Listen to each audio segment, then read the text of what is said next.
Okay, hi there boys and girls, and welcome back to the channel. Yes, it's that time again. We're almost at 6 p.m. UK, so it's time for TipTop EU Open Scrims. So no doubt we'll have some exciting gameplay. We're covering Lobby B this evening. Yep, Vimes has been demoted. Yep, we're in the B lobby. No idea what's going on there. Might lodge some form of protest, I think. The protest, I believe it's called. Oh, I believe so. I might have a sit-in. Throw my toys out of the pram. And all of those other mature things. Okay, boys and girls, not too far away, I believe, from the beginning of match number 1. We'll be on Erringle, as always, for TipTop EU Open Scrims. I'd like to introduce my co-caster for this evening, the infamous Jamster the Hamster, Jammy Gaming. How are we doing, buddy? I'm very well, thank you. Looking forward to another night of excellent gaming with the TOS guys. Yep. Normally some pretty good, exciting stuff with these fellas. So, and a few teams we haven't covered actually before in this lobby. So it's going to be a lot of fun actually watching some different players, getting to know some new players. I've no doubt the standard will be very similar. Given the number of conquerors we've got in the lobby, then it's nothing but there's nothing but conqueror frames in there. Yeah, loving it. So yeah, I don't think we're too far off now. Just hit 6, so shouldn't be too long before we're waiting to get onto the plane. I think let's have a look. What we got? 77 players in now. So yeah, I think pretty much most people are in. Got a couple of teams with only 3 at the moment, but that sometimes happens. But either way, I've no doubt that we're in for some exciting gameplay. And looking forward to this one. Always interested covering new players.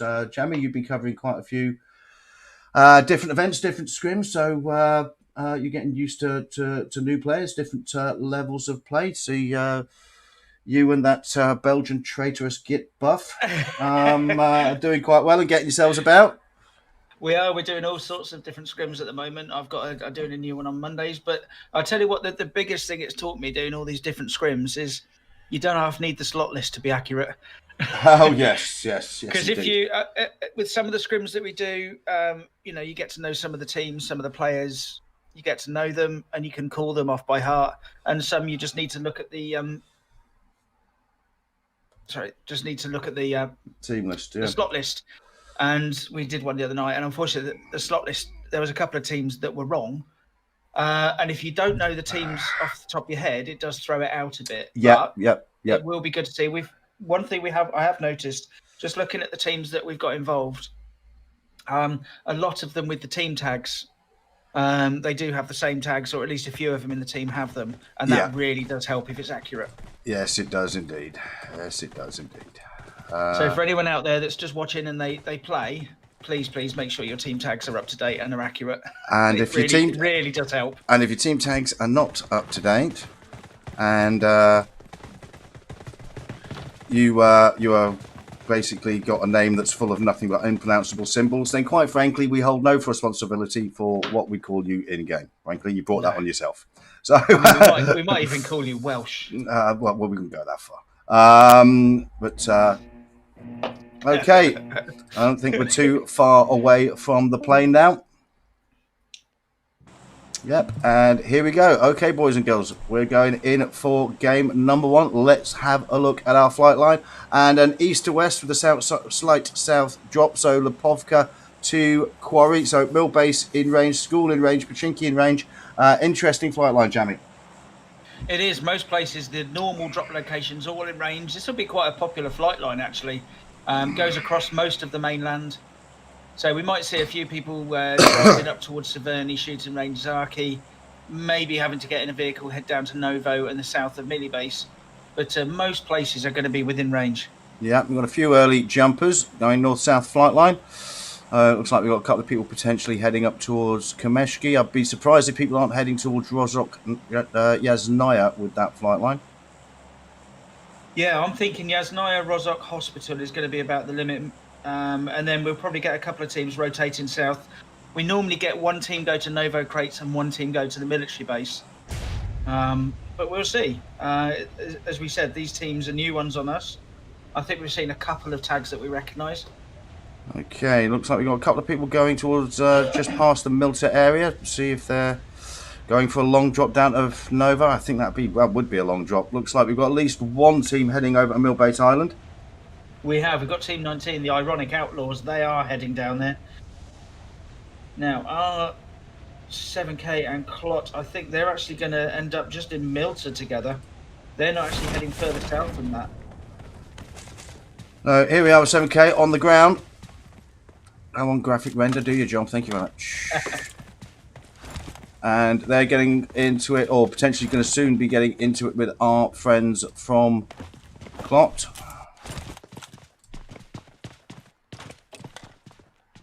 Now, while they're sorting themselves out, just to let you know, the first zone, we're actually going to be around the start of the flight line. It's going to be centred between sort of shelter, mansion, school, that triangle between there, south of Yasnaya.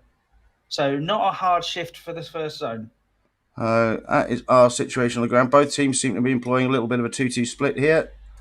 Let's have a look at that zone that Jamie was talking about. So yeah, a lot of people that jumped late off that flight line, all to the southwestern part of the main island. I've got rotations coming in, so expect this part of the map to be quite busy coming into the later stages of play.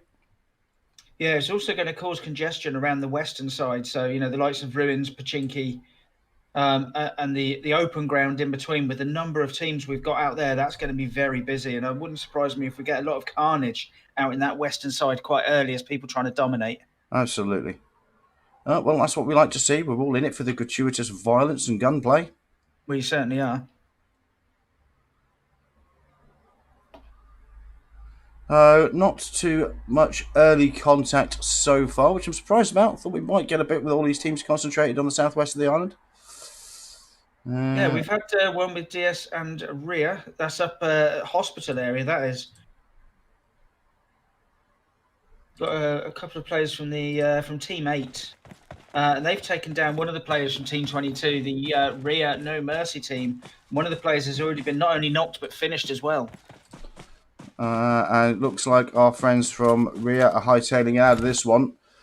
Or certainly getting some distance. Not particularly well looted at this point. They've already lost one of their members. Another member has got off early, split to get a vehicle. So looks like they're heading out of this particular gunfight. Looks like we got some action down the southwest. Let's have a quick look. Okay, we've got two knocked, two dead now, one knocked. Just our friend here with the wonderful symbols from player 2. Player 2 from UNT1, going to get his knocked teammate. At least give himself a fighting chance. Let's have a look at the people on the other side. Ironically, the other team, Team 16, is called Get Me Up, and they've also lost 2 players. Yeah, also lost 2. That is our situation with these guys down in Primorsk.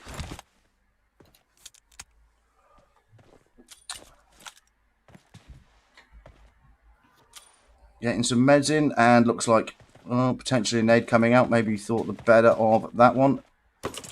Do some looting of your dead mate's box, but taking some rounds for it. Dangerous time to go looting. Potentially should have laid out some smoke to try that one. He knew where they were as well, because his teammate was getting ready for the nade, so they knew which building they were in, so that was risky. And that, in fact, decided the outcome of that particular engagement. So the guys from UN there, all they needed was that excuse. They get the knock. Foolish mistake there. You know, going to do that in the open where you know where the team are. Pop smoke, guys. Pop smoke. That's what it's for. Yeah. Up in the Georgia Pole crates, we've got Ria, Team 22, and they're fresh from their engagement, having lost one member over at hospital. They're now getting involved with Team 7, Shoot to Survive. Yep, and here we are with soon to be. Yeah, I was going to say soon to be the last surviving member of this team.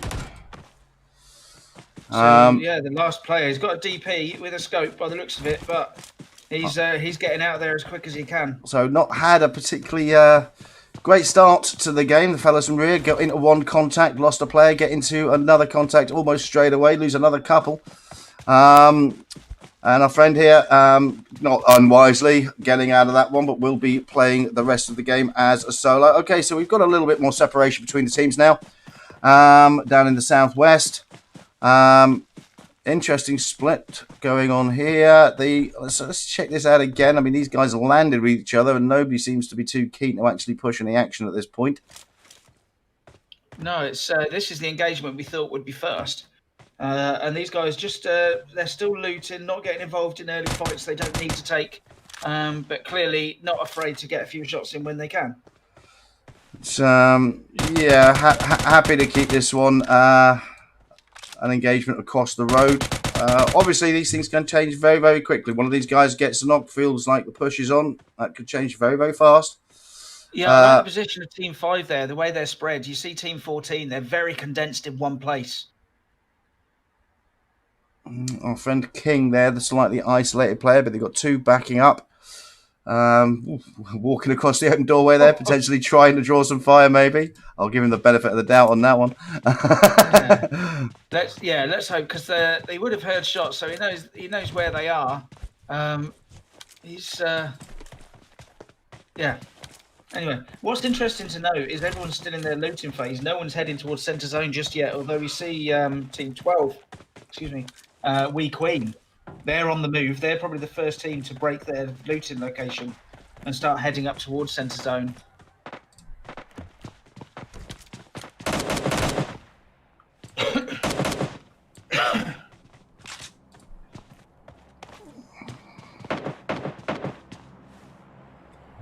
So shots starting to come through now. They're worrying a little bit less about being identified where they are, and they're actually starting to get involved now. A few more shots coming out.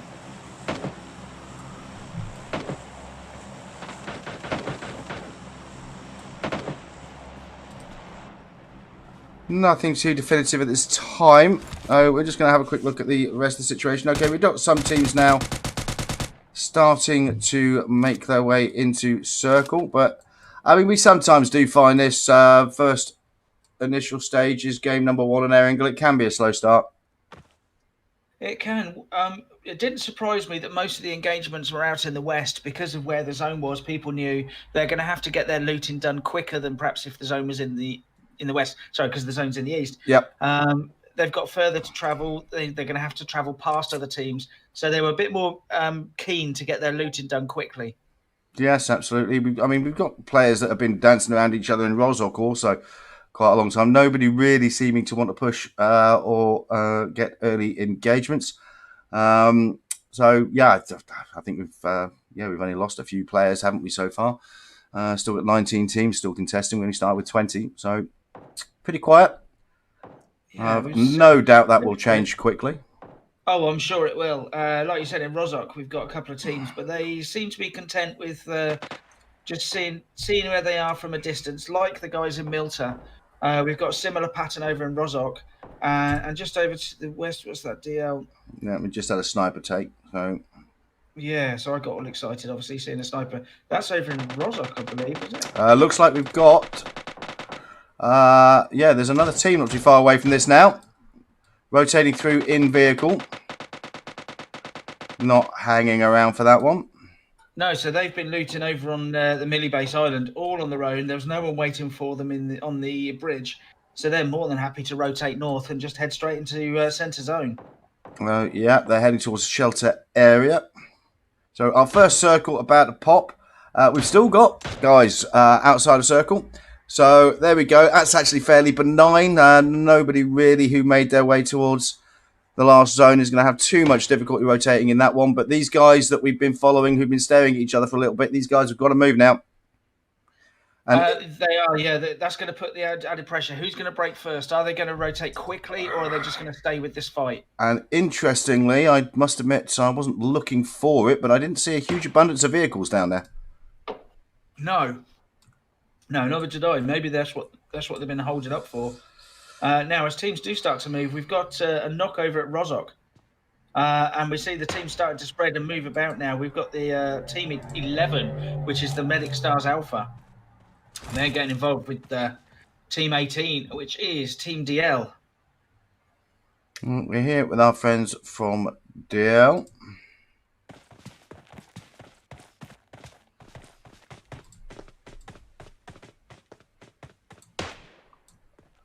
And again, I mean, although we are getting knocks, these are long-range engagements. Nobody seems too willing to push. But look at Morgulus from DL. Just slightly right of screen. Over on the right flank, he's over pushed. the road. Yeah. He has pushed forward.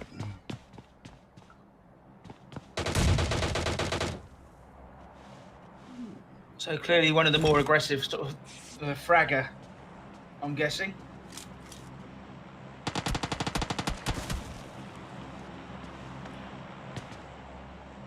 The other team just letting him know they know where he is. He's not going to have it too easy, and I think the DL team are trying to push now. The problem he's got is he's now starting to take flank, so he's taking fire from multiple directions. So he's either got to get himself out of this, or the rest of the team have got no choice but to come and get him, or potentially leave him. Got himself a little too isolated here. Yeah, it's good to push, but you need the support of your teammates, especially where they've got to come across a road to get to you. You need them there straight away, really. Although the medic team they've got who's that? Team 21, which is High Hopes, over to the east of Rozok, who they're putting some shots in, maybe distracting them slightly.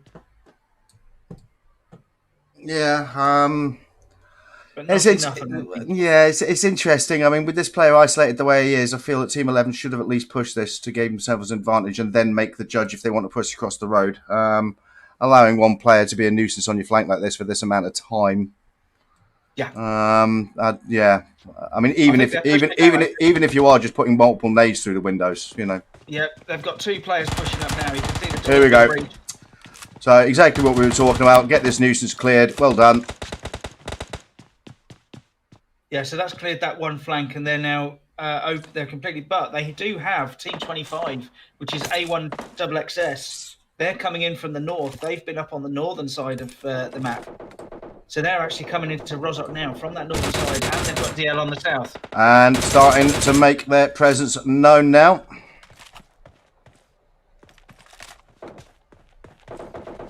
I feel that, I mean, some people may disagree, but I do feel that two teams dancing around each other like this, early stage of the game, exchanging long-range cross shots, basically, I mean, P will get off the pot, frankly, because all you're going to do is draw attention. Is all you're going to do. You're basically going to tell everybody else where you are. So resolve the fight, or don't be involved in one and rotate one way or the other. But don't do a mix of the two. If it's tactical and you're doing it to deplete their health, deplete their resources, then yes, I agree. You know, that's fine. That's a good tactic. But if it's just, I'm going to take a pot shot every time I see someone, but I'm staying in my building, no. At this level, you can't be doing that, because exactly what you said. They've now got two other teams around them.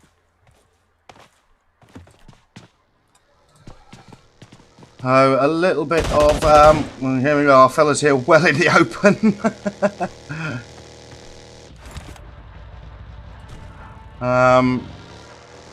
Yeah, that's risky. That's very risky. It was very risky. I'm surprised he didn't get a hail of gunfire for trying that one.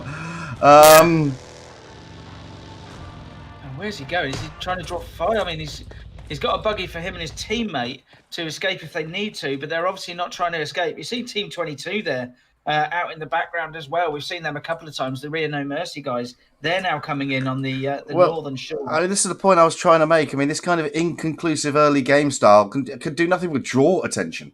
No, agree. And the other thing now is we've got phase 3 zone is broken. We're going east. So we're going to be centered south of Yasnaya in the open fields. So these guys in Rozok, they've been taking pot shots. They've been having this sort of and now they've got a rate. So their time might have been better spent leaving the fight and finding vehicles. Certainly early rotations are the key, especially in this phase of the game. We've seen that so many times. Yeah, and look at the teams. If you see the map view now, the teams that are starting to rotate in.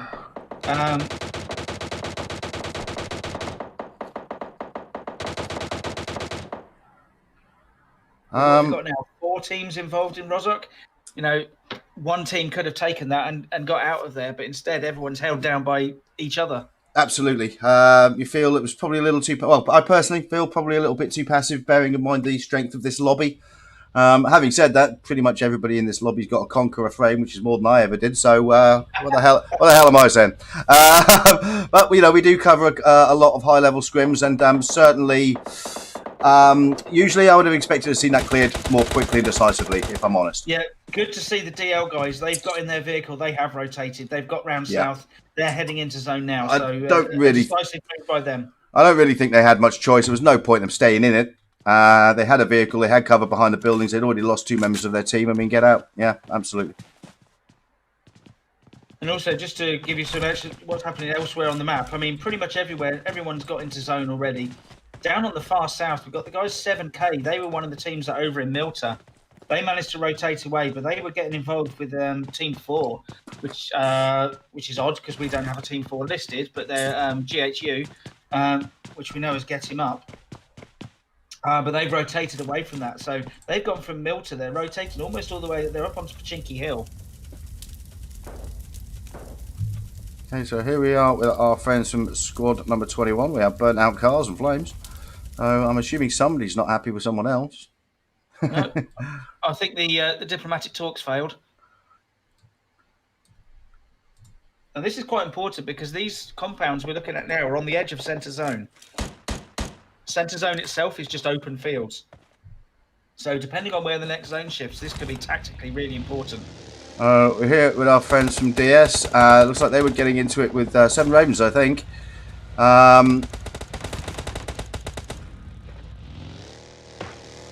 Going in for the heavy push. Look at this. This is a committed push now. They've got the number of players in all vehicles. Yeah, and here come the nades.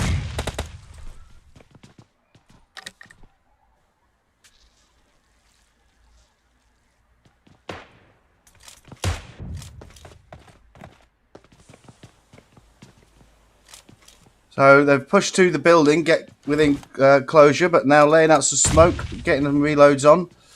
But you can't help thinking at some point this push is coming, incoming the nades.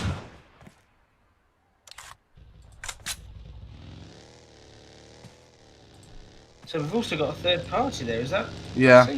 Yeah.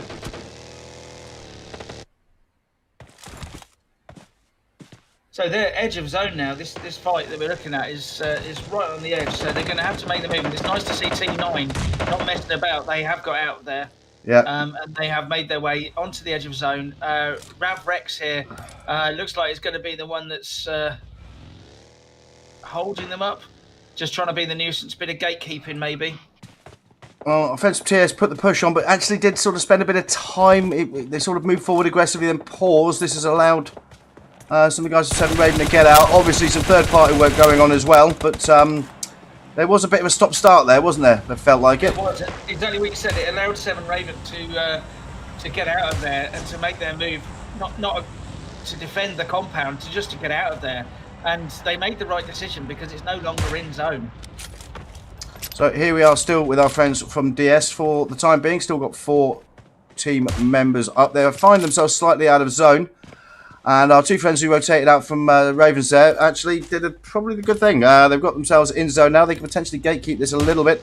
Let's check out potentially some action we've got a little further away. Here we are with Alliance, team number 20. And looks like they may well be involved in a fight between a number of different squads here. Yeah, this is one of the compounds I was talking about being near centre zone. Could be an important one here. Ah, there's a wall. That explains him standing out. Yeah. And so Knox going in on squad number 4. His teammate coming to back that up. And he does manage to get the knock, but he in turn is knocked. Only 1 member of this team up now. Our friends from squad number 4 really coming under the pressure. Squad number 20, Alliance coming in for the heavy push. And that's where, you can see the numbers counting there. So we've got a team that jumped as a 3 against a team that is a full 4. And yes, they've taken knocks, but look, the 2 knocks on GHU, they've been converted to kills, and that leaves 1. And here's our red kick. He's not happy to leave this one to go. He in turn has been knocked, but his teammate does the business, backs him up. And that is the wipe of squad number 4. So great work. Here we are with Clot. They've got 2 members down. Team number 5. Looks like they're getting in it with our friends from squad number 21. 21 gatekeeping them slightly out, slightly keeping them outside of circle at this moment in time. So the guys from Clot coming under the pressure. Phase 5 of the game. We are just over 1 minute 15 seconds till the next zone pops. We have 37 players left alive and 13 teams. So we're coming down to the end of it here, boys and girls. We are indeed. This is, I mean, you can see he's only 50 metres away, but that's going to be a tough 50 metres to get. It's a long 50 metres when you know there are people with guns there. Even if you are wearing a ghillie suit. Don't think that's going to help. No. No, and his one teammate that's remaining has been knocked, so he's the last remaining player on his feet. Is he going to be able to get to his teammate? I think he hears someone else, and that's another team, Team 10 and Team 15 there. There's a lot of teams all having to deal with the fights that they're in. They're getting gate kept, and they're outside a circle. 30 seconds left to pop, so they really do have to start making a move. And we can see our friends from squad number 10 here doing exactly that, making the move, making the aggressive push. They know they've got action round here. They know there's smoke been popped. They know they've got teams that are gatekeeping the southern side of the circle. So this is going to thin out the list of remaining players quite considerably, I feel, Jamie. I think it is, yeah. We're going to see some players going down here. I'm surprised no one's took a gamble and shot 100 rounds into the smoke, to be honest.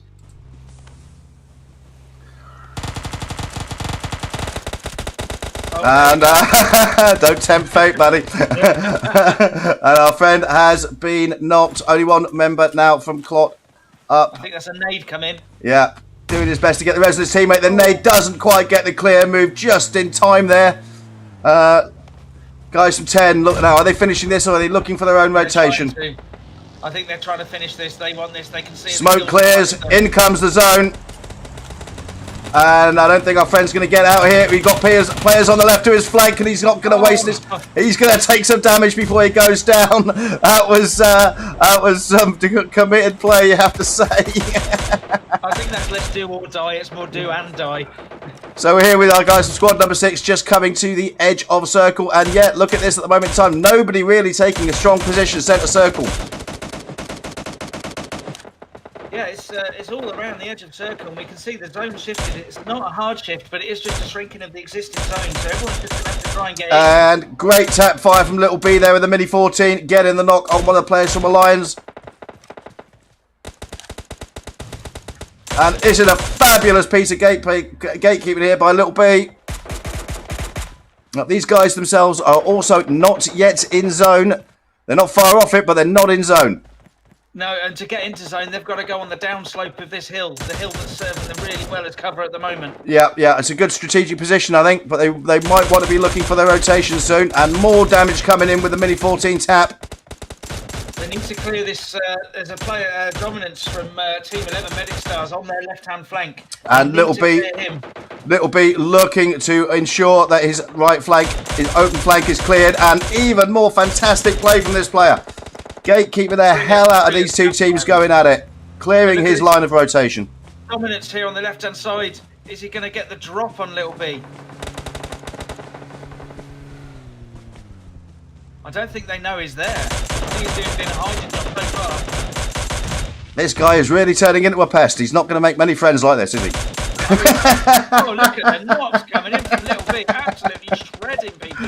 He's absolutely to get confirmed now. So our next circle is broken. We're in phase 6. We're a minute away from phase 7. Now the move has got to come. The move has got to come. Little B's going to have to break cover. I am worried about this player from Team 11, Dominance, in front of him here. I don't think he's seen him. Dominance will know who's there. One of his team. Now that's important. One of the guys from team number 6 has established a presence in circle. Tenuously, only a little bit of ground occupied, but do have some hard cover with the wall. Great parking there, dude. Love it. So, elements of Team 6 have made their way into circle. Little B has obviously got a tough rotation to come in, but certainly made his presence felt, didn't he? He certainly did. Now, who's making their presence felt is Dominance, lobbing some nades into Little B as well.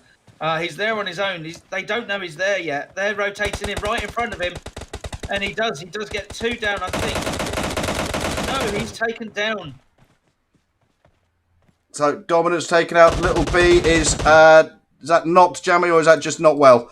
No, that's knocked. Little B has been knocked. He was the first one to go down to Dominance before the teammate got to him. So Hector gets some first aid in and manages to get to it. And look at this around this compound. Absolute carnage and chaos. Okay, so we are coming down the final phases of it. 7 players left alive, 3 teams still contesting. We are in phase 7 of the game. And basically, yep, we're going to be fighting in and around these houses. Looks like Little B's going to bleed out. No, he's managed to get rezzed and get some medicine. So that is absolutely vital at this point. Of these 7 players still left alive, 4 of them on team number 6 here. That can prove absolutely vital, Jammy. Absolutely. Look at Omi. Oh, just to mention him, I was going to mention that he had the off angle covered, but he's taken down. So now perhaps the advantage comes to Allianz, Team 20, as they hold the hard cover. They're holding the hard cover in the building. Circle has broken. We're now in phase 8 of the game. So one way or another, boys and girls, this is ending pretty soon. Yeah, they've still got the player from Team 8 in the background. But he's not able to do much at the moment because I think he's spamming the heal button. Oh, indeed, yep. Harlan's taken down, so we've got our final 2 now. Yep. So we've got the 4 members of squad number 6 and the 2 remaining members of Alliance coming into it. Our friend is now outside the house, laying down some smoke. Took a bit of damage for it. However, phase 8 has popped. Phase 9 is about to start pushing, and now here we come. Here comes the aggressive push, and that is it. Our friends from squad number 6 clear that one up. Some great fighting there from the boys and girls from Alliance there, but you have to say those final couple of phases of play, zones 7 through 9, well and truly dominated by our friends from squad number 6 there. Thank you very much for the gunfire resolution sound in my ear. It's always handy. We always enjoy that one. So we're going to, due to that, I'll tell you what, I'm just going to turn that down. Due to that, we're going to just quickly run through the results there. So squad number 6, Senior Art Esports, taking the win, and yeah, fantastic game for these guys. 12 kills, 6 for Little B. Covered him towards the end there. Really effective gameplay. In second place, we have Alliance. They take 9 kills, 4 for Foxy, and in third place, we have our friends from DS. And the DSX, DSX Dark Suit, they take third place with 8 kills. Okay, looks like Little B is leading the individual kill feed at the top of the leaderboard. We'll have a quick check on the rest of it, if anybody else lit that up, although I don't recall seeing anybody be quite that prolific. Oh, one of our friends from squad number 14 AI there managed to pick up 5. Well played indeed, young man. Oh, young lady. Yep, but it looks like Little B takes the individual top fragger, and our friends from Senior Art Esports take the win. Okay, boys and girls, we're going to have a very, very short break, and then Jamie and I will be back to discuss that game and discuss matters leading up to game number 2. So we shall see you soon, here very, very shortly indeed. Okay, bye for now.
Hey, hi there, boys and girls. Welcome back to the channel. And very quiet start. I felt in that one, Jammy. And in fact, for some people, I would suggest too quiet. They actually brought more trouble on themselves by playing that way. But it soon livened up as we got into the later stages of the game.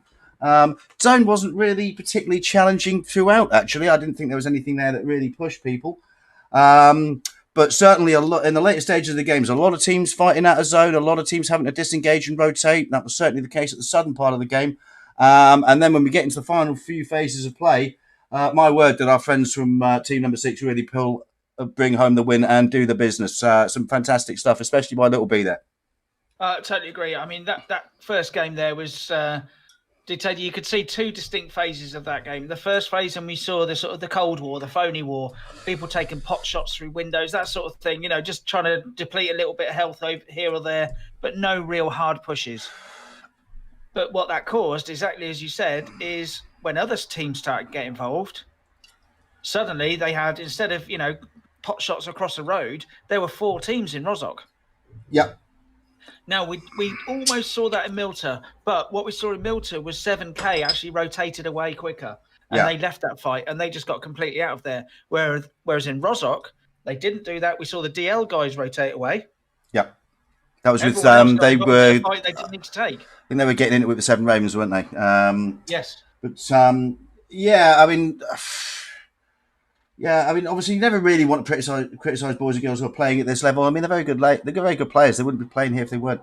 But sometimes we have noticed, for example, that it can be a quiet start, especially in game number 1. People feeling each other out, whether or not the team they're looking at is going to play aggressively or not. And I just felt in a couple of instances there were potential opportunities. I mean, there was one example where one of the players pushed himself far too forward, got flanked on 3 ties and taken out. But even that took too long to do. Yes. And it just seemed a bit. It just seemed a bit sort of not entirely certain. Whether that's an in-game lead thing, whether that's just getting guys warming up to their task. Could be a number of different things. We certainly do notice. Could also be one thing I don't know, because we haven't covered this lobby before, is how often these teams have played against each other. Because if you play against other teams regularly, you get to know their tactics. You can either counter them or you can work against them. And if they're an aggressive squad, if they're a squad that maybe will be a bit more passive, they'll rotate quicker. And so you can maybe sit there and wait because they're going to rotate. Or that actually these guys aren't going to move. They're going to take the fight, so we've got to take the fight to them. Yeah. I don't know if these guys play against each other as often. I don't know. But the other distinct phase we saw was something we both love to see. Not just being in zone isn't good enough. Controlling that final circle. And wow, did those senior esport guys, especially that Little B with those 6 kills, absolutely smashing people with the mini. The part of that play I liked was, I mean, obviously great individual play there with the tap fire with the mini 14 from Little B there. But also that, to a certain extent, was of huge assistance to the rest of his team, because what that allowed them to do was establish a foothold in circle. So even if Little B, despite the magnificent work, was then taken out, they were going into that as a 3. Now, as it turned out, teammate did sterling work, managed to get Little B back on his feet, and they went in as a 4.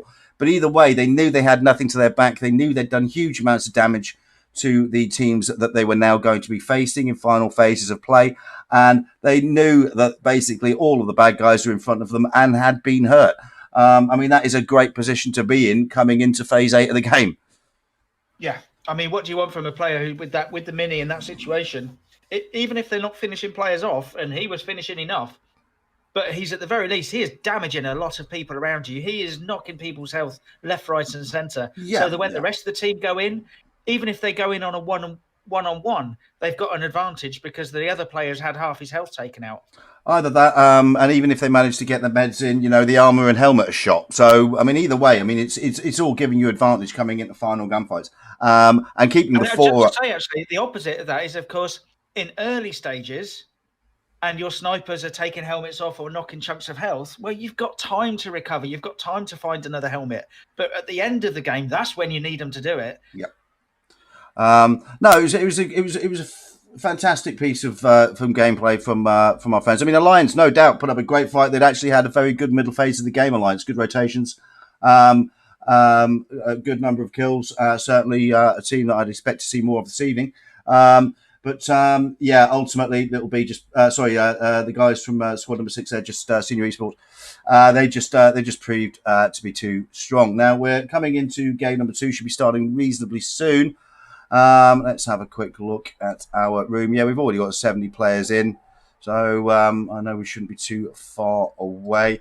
And we're on Miramar, Jamie, which traditionally, I have to say, when we've covered TipTop esports, traditionally has tended to be a pretty exciting game. It has. I mean, sometimes Miramar, I mean, as you know, and people who watch our streams know, Miramar's my favourite map.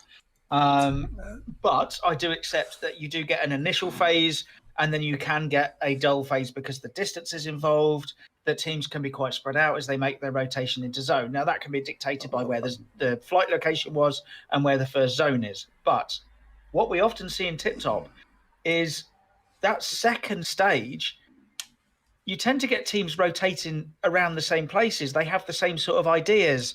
They're rotating quickly, but everyone's rotating quickly. And so you do tend to get some mid-phase engagements.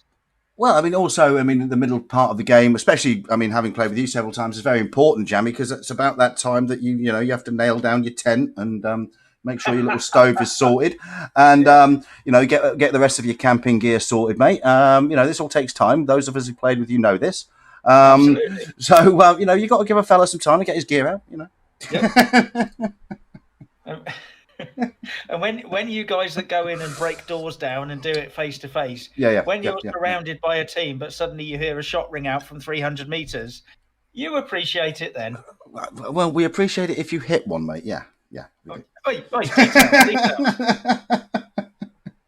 Right. Okay. Looks like we're going.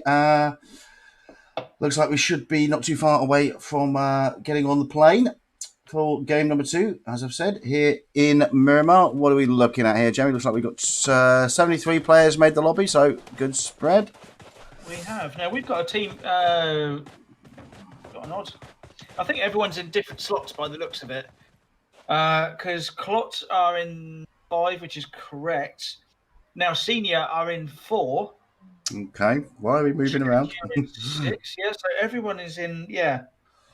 Well, okay. I mean, let's not necessarily go on team. We're going thankfully, most of these guys are wearing pretty accurate clan tags, so that's where we'll go.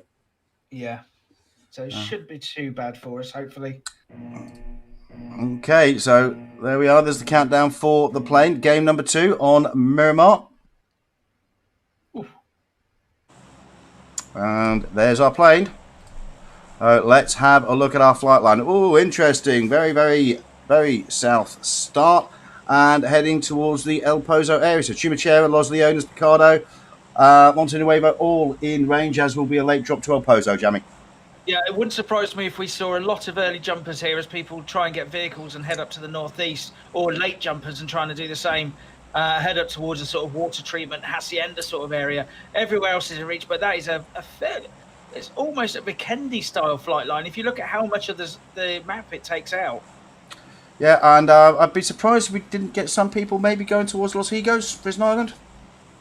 Quite possibly, yeah. We often see teams like one team might go down to the eastern side of Prison Island. We don't see as many go down to the prison itself in these sort of scrims, but we do often get one team that goes down to Los Higos. What is going to, with a flight line like this, where it's definitely over to one side of the map, what's going to be most important here is where's the first zone? Is it going to be gentle with them? Is it going to be somewhere near the flight line? Or are they all going to have to travel 1,000 meters or more to get to zone? Yep, so we're still on the plane with our winners of game number 1. These guys obviously dropping late. It's our friends from who's that? Senior Esports. So they're out of the plane now and looks like they're heading north. Doesn't look like they're heading into El Pozo though, but also looks like they have some company. Trailer park maybe.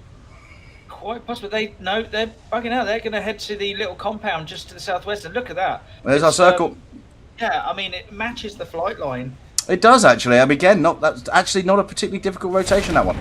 Right, we're going to head down here because we looks like we do have 2 teams on top of each other.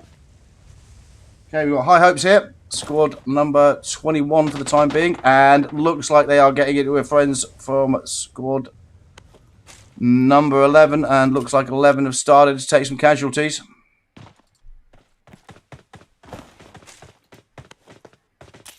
Yeah, so not a great early start. They've lost one. They've got one knocked.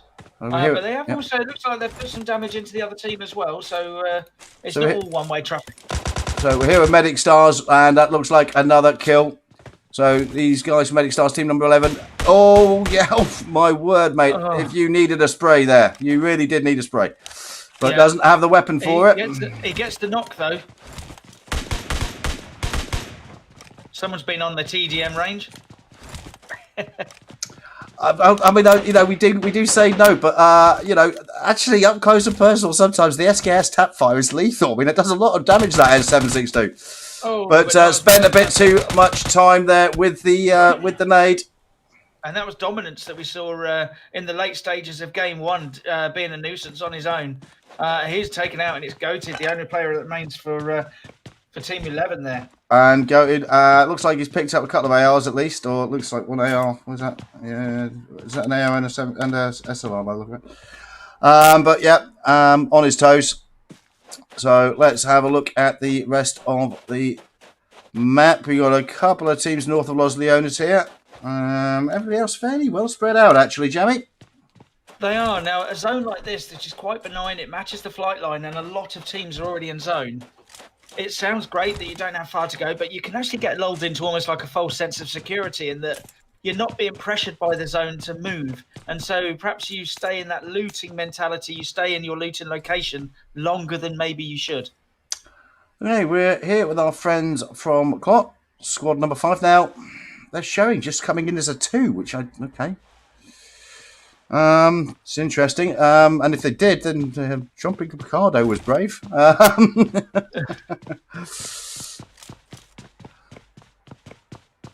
Unless they've got another player away off for a vehicle potentially. Well, no, that's it. That's just a 2. Yeah. So yeah, they actually jumped as a 2. Well, we're looking at the ground position rather than the overall. That sometimes gives you a false impression. No, I'm just looking. No, the team list on the top left. That is accurate. That will show who's there. So they did actually jump as a duo. I've seen it before actually. I applaud them for actually because they've jumped as a duo and they've still gone to Picardo.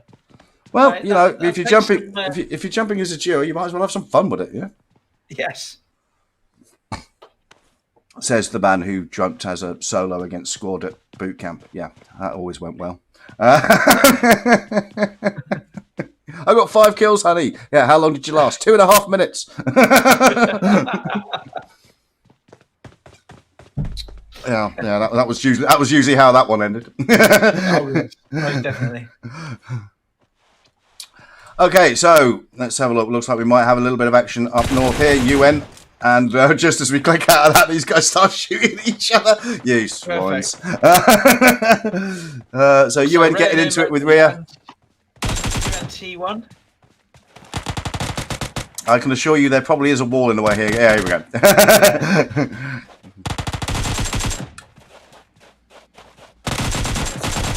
Come on, double push. There we go. Nice and cleared.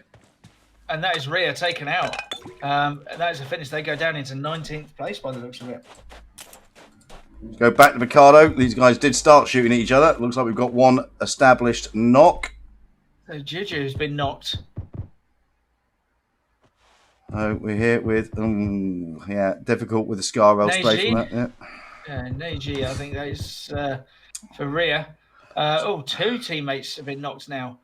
He's going to have to get some shots into them soon, otherwise they're going to end up taking out the whole of his team. Red dot spray from that range, yeah. I mean, yeah, I've seen it done, but you got other teammates out there. I'd suggest a relocation might be in order. Yeah, I have to agree. Whether the rest of his team are able to get to him or not, I don't know. I think actually it looks like yes. I mean, effectively, you're convincing yourself you're doing a gatekeeping job, but you've got teammates knocked, mate. You need to be with them. Yeah, or just laying down so much fire the other guys can't move. Yeah, I have to agree. I think we might see some further damage coming in here. No. So Juju's been revived. Gioxy So it looks like at least somebody's got the whole idea of playing as a squad together and getting the teammates up. Well played, sir. Yes. Now this is Team 23, which is the rear emos. So you just know these people have got bedrooms that are painted black, right, with purple skirting boards. Yeah. Yes, and you don't understand me, man. No. Nobody has ever been a kid before. That's right. Even old farts like me.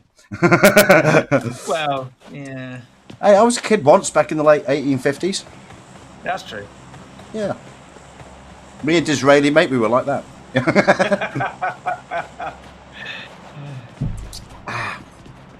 Okay, so we're still in our little situation that we have here at Picardo. We've had a couple of rounds exchanged, a couple of knocks exchanged.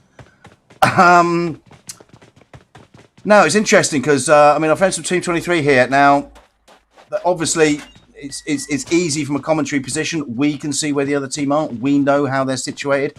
The potential they have here is that they don't know that they're actually only facing 2 players.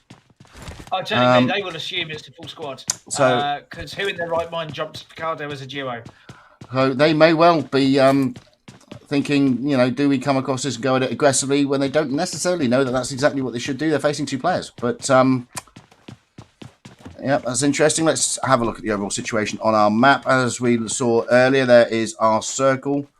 Let's have a look at our friends from Alliance. Came second in game number 1. Looks like they've taken a couple of knocks on their team, so they're getting into it with... Oh, who are they getting into it with? And they're getting into it with Senior Esports. We're getting a repeat of final phases of game 1. Oh, look at that. And they've got the wide angle covered as well, Senior Esports. Look, up on the hillside as well. Little B and Hector. And who wants to bet that was Little B doing the damage again? He's... Okay, just lay it off. Okay, resolve your problems with dialogue, my friend. And here comes the flank. Here comes the flank. Yeah, I'd get inside if I were you, pal. You can just see on the mini map where the oh my word! located. Yeah. What a brilliant push that was. Perfect spread. So many angles covered. And you have to say, our friend from Alliance there didn't really stand a chance. Now, Little B actually finding himself a little bit caught in the open again because he was doing such a spectacular job of gatekeeping, but that didn't really make much of a difference because the rest of his team covered with some very accurate headfire there. That was Little B that did that. Yeah, that boy's... That was a hell of a shot. That lad is dialed in, isn't he? Okay. Absolutely, yeah. So, yeah, we're coming up to the end of Phase 1. Phase 2 zone's going to be breaking soon. It's going to make a big difference to all these teams as to where they're going to go. They're all in a line diagonally from northwest to southeast, and we are going to go northeast. We're going to be centered around Monte Nuevo. So the teams that took a late jump, and I think there's one team, the UN team we saw in Monte, they're now center zone, so they're rewarded from their fight earlier with center zone. And it's interesting, Jerry, because it can go one of 2 ways, can't it? On Miramar, we end up with a urban finish in and around some of the large towns, or we end up fighting for little potholes in the ground on an isolated mountain somewhere. All are very good fun, I have to say. Yep. You could just to jump in, you can see in Picardo, we just had a little flash of action. Yep. That aggressive push you wanted has just happened. Yeah. And so the duo from Clot have just been taken out. And I think maybe, because all 4 players from rear went in on the push, I think maybe they were surprised there were only 2 of them. I would imagine so. I would have expected the push to come much sooner than that had they realised that. So, red zone here for our friends from squad number 21, High Hopes. And so, looking at the zone and where players and teams are, Team 16, which is Get Him Up, they're still at El Azahar. Yeah, they're away they're out. on their own. They're not fighting anyone. They're away out. Decided to go for a very late rotation. UN taking position, centre zones. Senior Esports happy with their situation. No reason why they shouldn't be. Offensive Alliance, they've still got a duo in it. But more than aware that they have Senior Esports not too far away. We've still got team, we've got TUK now rotating in from the south. So here we come to the more positional phases of play. I'm just looking to see where we might have some flashpoints. So So UN Team 1, they're on the hillside over above Monty. They're on their own. We've got a bit of a flashpoint just west of El Pozo, actually. I'm just trying to see. That's the DL guys. Yeah, we've got DL guys. We've got 2 knocks. I'm here with Morgulus, who's doing the best to get one of his guys up. And I think they've taken down whoever that was they were fighting. There's a few crates around them, and there's no one else near them now. So they are edge of zone. They've got 20 seconds before zone comes in, and only 60 meters to move. So they should be okay with that. So 7K coming in for La Cabrera. Okay, so we're coming towards the end of phase 2 of gameplay. We're down to 49 players left alive, 14 teams still in it at this point. And yeah, it's it's going to be interesting to see how our zones break. It is, because as you said, we have still got a few urban locations still going: Chumacera, Montenuevo, and the edges of El Pozo. But most of it is sort of dusty hillsides, and that can be just as interesting. But you tend to get more sniper battles, whereas you get more up close and personal, door-to-door gunfights in the towns, of course. Team 19 and Team 21 fairly close to each other east of Montenuevo. And they've actually got the emos coming in from Team 23. Coming in behind Team 21 there. You'll see them coming in any moment. They should render in. There we go. You can see them coming along the road. They're going to pass the gauntlet of 2 squads. And Zhaolin has lost his wingman, but unfortunately, he can't stop there because there's another squad. So they're trying to drive past 2 squads there. Yeah, always going to be a challenge, that one. That's the way to park it. Someone went to the same school of driving. Now the GHU team are making their way, and they do have vehicles. They've left El Azahar. They're at San Martin at the moment. They are driving through. We see teams starting to vie for centre zone now. Yeah. Probably quicker than we did on Erangel. But the thing is, you can't make a move this early for where centre zone's going to be, because as we know on Miramar, the zone could shift a kilometre either way. The one thing that certainly I've seen teams, more successful teams do is, especially if you are going for a non-urban finish, if you are fighting over ground and hilltops, establishing that position with multiple angles of fire covering has got to be the way to go. Pushing in late zone onto an elevated position, always difficult. Yeah, and the sooner you get there, the sooner, because with the nature of Miramar, of course, is that you get a hillside, but it's completely open, so it's choosing the right location, and the sooner you get there, the more choice you get. So, yeah, I'd like to be proved wrong, but I suggest we're going to be fighting amongst the dunes here, Jamie. I agree. I think we are. We do have some compounds and bits of hard cover. You do have the church over at La Driera. But we see, look at Senior Esports down in the west of zone there. They've taken the high ground. They're on the cliff tops, overlooking the road and the rest of zone. Good position. Although the DL guys are coming in from the north, probably going to go to roughly the same place, I'd imagine. Yeah, well, I mean, why would Little Blee want to take an elevated position whilst everybody else is rotating towards him, the bloodthirsty little soak? So, yeah, I can see why they're doing that. So that's going to be interesting. It's a good position they have there. Very good. So it's going to be interesting to see how that one develops. Still, I mean, fairly quiet phase of play, that one. We're into phase number 3 of the game. Coming in now. There we go. He fires that thing faster than I fire an M4. That's just ridiculous.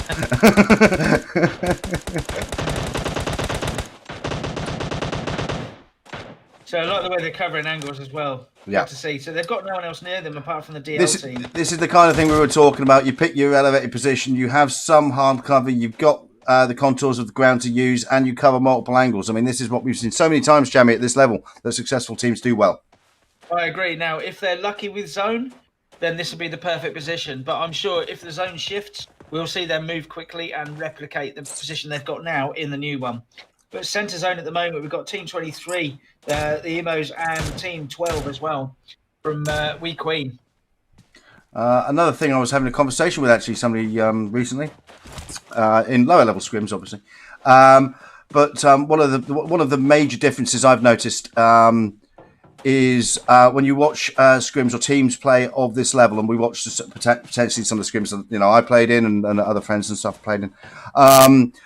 The one thing that these teams do that potentially other teams need to learn how to do. So if you do have ambitions to get much better at the game, boys and girls, this is not a bad tip from your Uncle Vimes.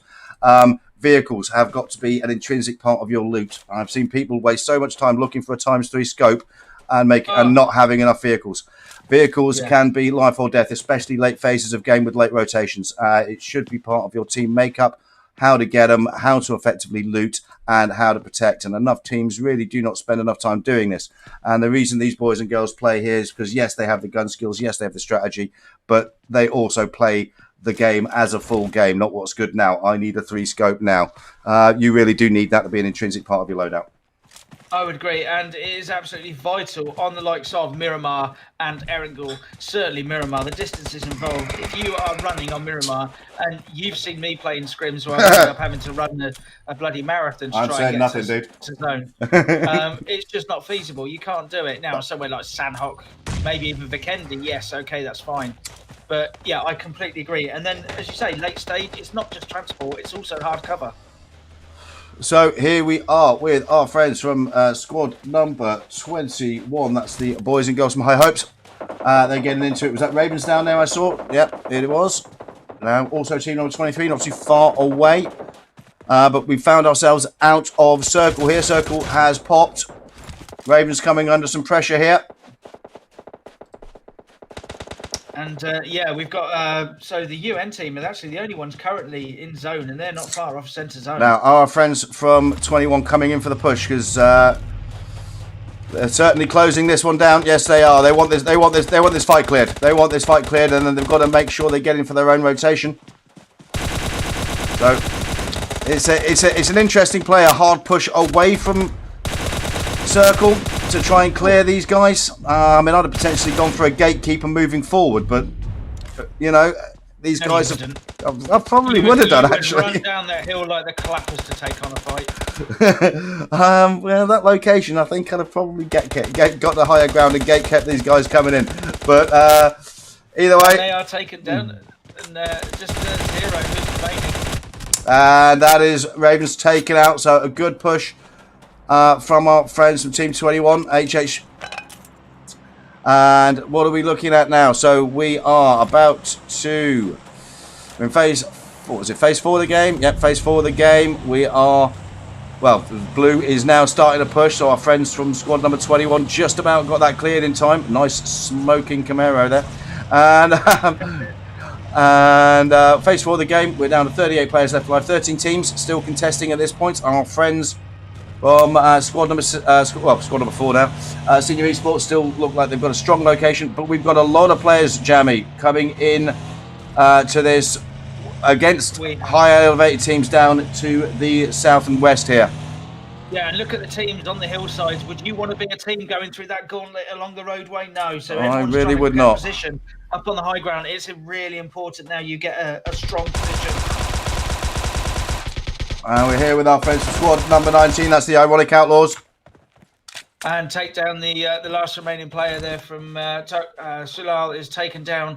I'm trying to say it's the Unikillers. That's Team 10 taken out. They go down into 13th place. Zone's breaking again. Yeah, and our friend here is in. Our friend here has no easy options. Got to rotate out,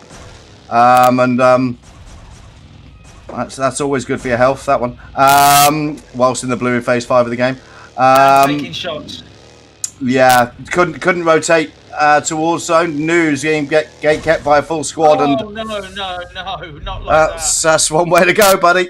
Oh, that is unfortunate, and it was on stream as well. I hope you feel guilty, Vimes. I'm going to edit that out, mate. No, I'm really not. Okay, here we are with our friends from squad number 16. Game up. These guys also slightly out of zone are our friends from Team DL. And who's doing the gatekeeping? I believe it might be those salty swines from Senior Esports. They are indeed. They as soon as that zone broke, they got in their vehicles and they moved up. Now, UN are the ones that were holding zone, but Senior Esports came in and joined them straight away.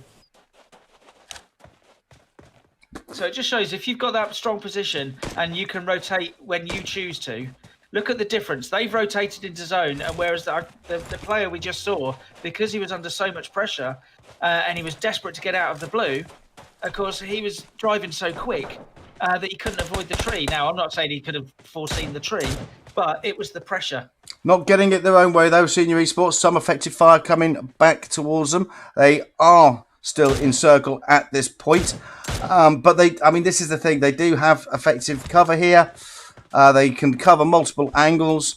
It is just good positional play. It is good zone control. That was a feature of game one with the control of zone. He's at it again, Jamie. Tell him to knock it off. Tell him to knock it off. He's at it again with that bloody Mini 14. I'm going to take that off you, son. You're a menace. But they've certainly taken some damage. Without a helmet as well. These guys are not getting it their own way. They're taking on the fights, but they're taking some damage for it. And another player from Team 11. This time it's Goated. Last time it was Dominance, who's coming in from the side angle with a late rotation. Multiple teams around them and multiple teams coming in from the blue at phase 5 of the game. 1 minute left to pop. And yes, we're down to, 15 players left alive. 6 teams still contesting. Next circle has popped, and these guys are slightly outside it. Other teams are rotating in front of them, so these guys have got a hard decision to make, and they've got to make it fast. They have. Look at the teams. They're all on the move. Oh, Team 16. And Little B added again, causing mass confusion and chaos with that Mini 14. Yeah, Little B is absolutely lethal. Oh, it wasn't Little B that time. It was Yao, I think. It's from one of the Wee Queen teams. And he's just a menace, this fellow, isn't he? He is. So 12 people, 6 teams remaining. Look at this. Everyone's around the edge of zone. No one's in zone. And the reason? The centre zone is just a dusty hillside. It's not even a hilltop. Little B taking some fire, however. And these guys are, they have, they've only got a few seconds now. They've got to move. They've got to move. And here comes the move. So we've got Goated, the last remaining player there from the Many Stars.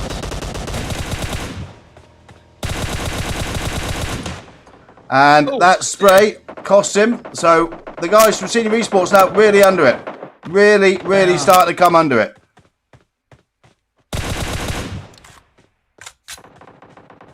Edge of zone, 6 meters out of zone. He's going to have to come down. Now, is he safe here? I think he might actually be fairly safe in terms of fire from other teams. But can he help his teammates? I would suggest not, actually, at this point. His other teammates have got to come down to him now. Now Arrow may well be getting. Somebody may well be attempting to res him, but from being a position of absolute dominance, these guys found themselves up against it there. But they have. But let's not rule them out. 3 of them. No, they've got 3 of the 7 players remaining. Managed to get 3 teams. They've managed to get their knock player up. So these guys once again. Taking a great gatekeeping position, controlling others' rotation and doing the damage as others rotate in. Very much similar pattern to what we saw in game number 1. And you have to say, Jamie, I'm liking their position here. Yeah, I have to agree. We thought they were in a bit of trouble. They did lose 1 player, so it didn't all go to plan. But they are still running as a team. They've still got 3 players. And whilst I can't say they're controlling zone, I would say they are the dominant team in this zone at the moment. And so that is our solo taken out. So we're down to the 2 teams. We're with our friends from, Senior Esports, who we know. Our friends from UN, who I'm not even going to attempt to pronounce names of. And they have the slightly better position circle-wise, but Senior Esports have height. Both teams have actually managed to establish themselves a position in circle. A little bit of cover with reverse slope here. So, we are 3 on 3. And this is going to come down to nades. This is come down to peaks. This is going to come down to who gets the effective knock. I wouldn't like to call this one. I would give the slight advantage to Senior purely and simply because of the elevation. To be honest with you, but I have to agree. And the zone has gone their way a little bit. However, our friends from UN really putting in the damage now. I would suggest now is the time to consolidate. Now is the time to come, guys. Now is the time to come. But they're not pushing. They're not pushing just yet.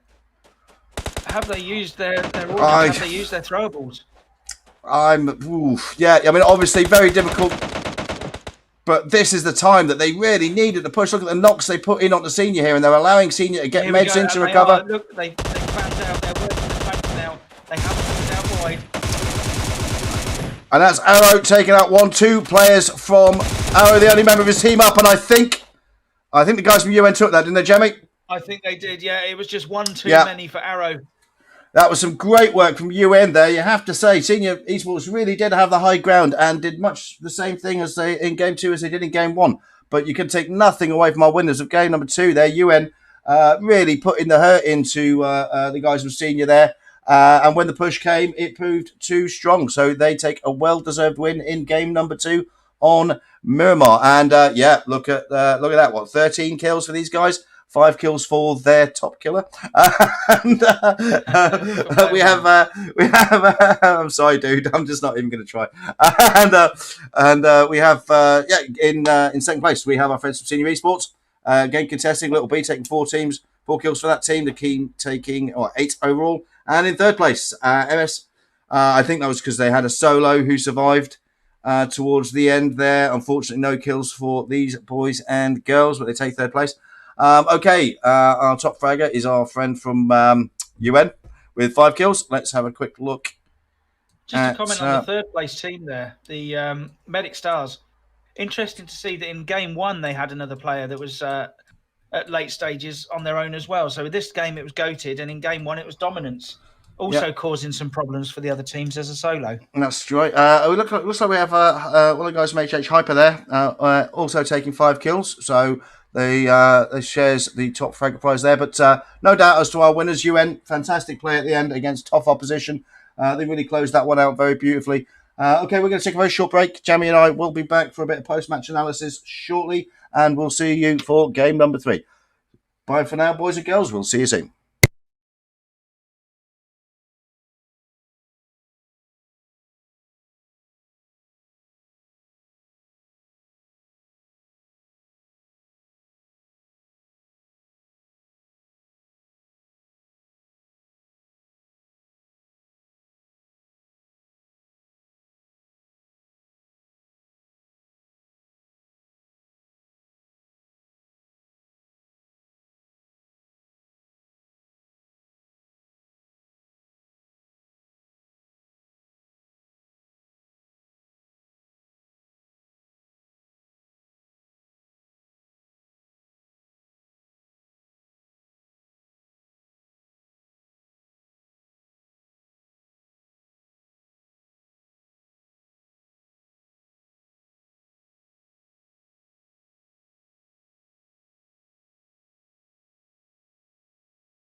Okay, hi there, boys and girls, and welcome back to the channel. Well, first of all, I'd like to thank some of the guys that we've had making comments in the live chat stream there. Yeah, fantastic. Thanks for watching, guys. Thanks for your support.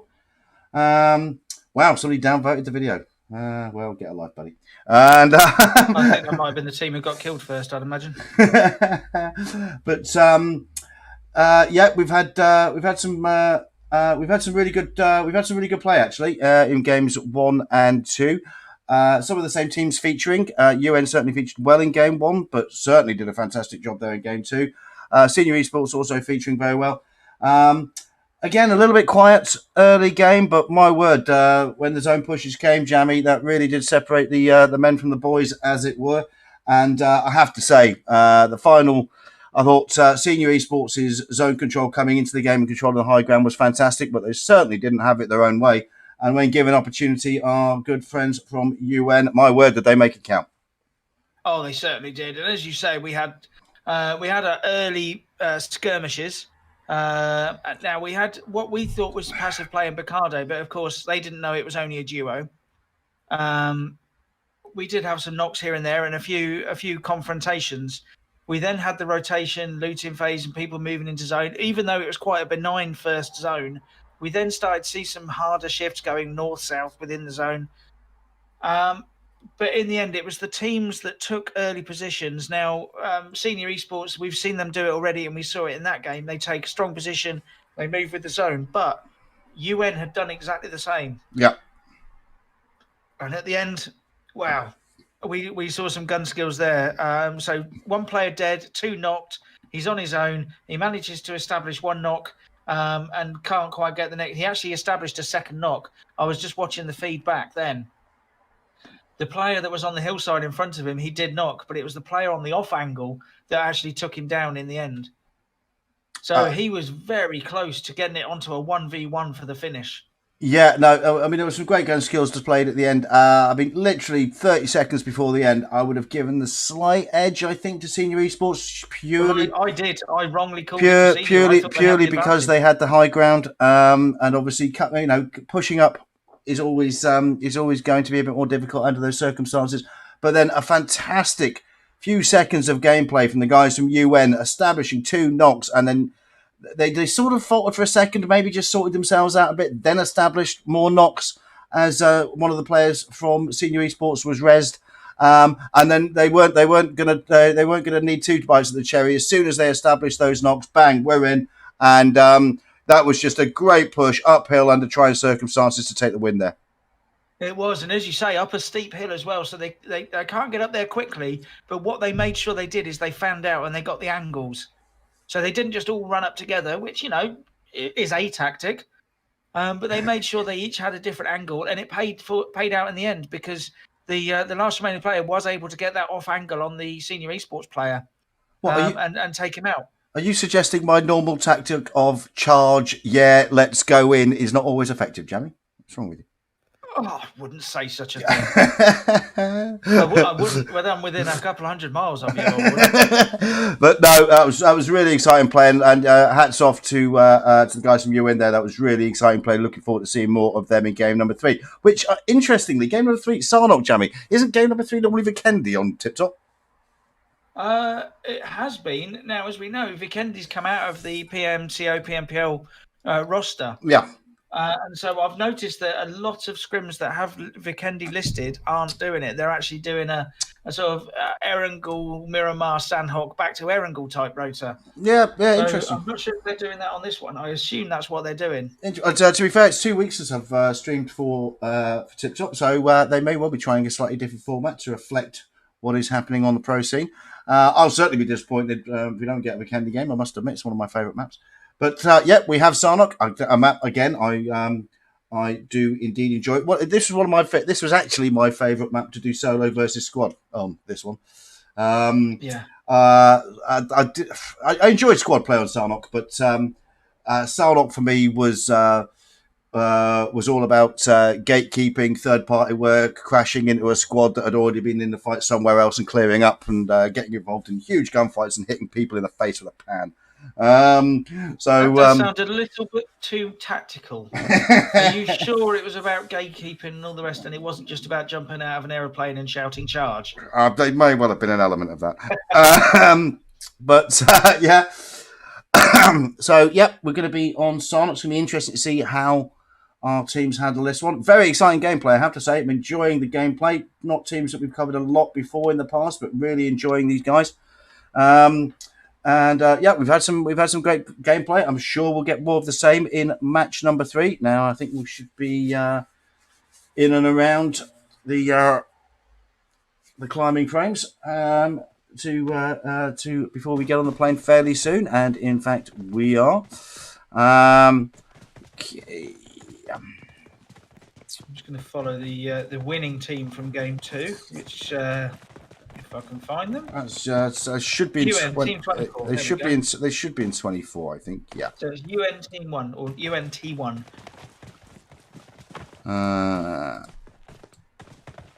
So obviously, as we know, Sandhawk everywhere's within reach on all but the most extreme flight lines. But it's always interesting. I mean, I cast a scrim the other day, and we had a finish that was on the little rocky island west of boot camp in the middle of the water.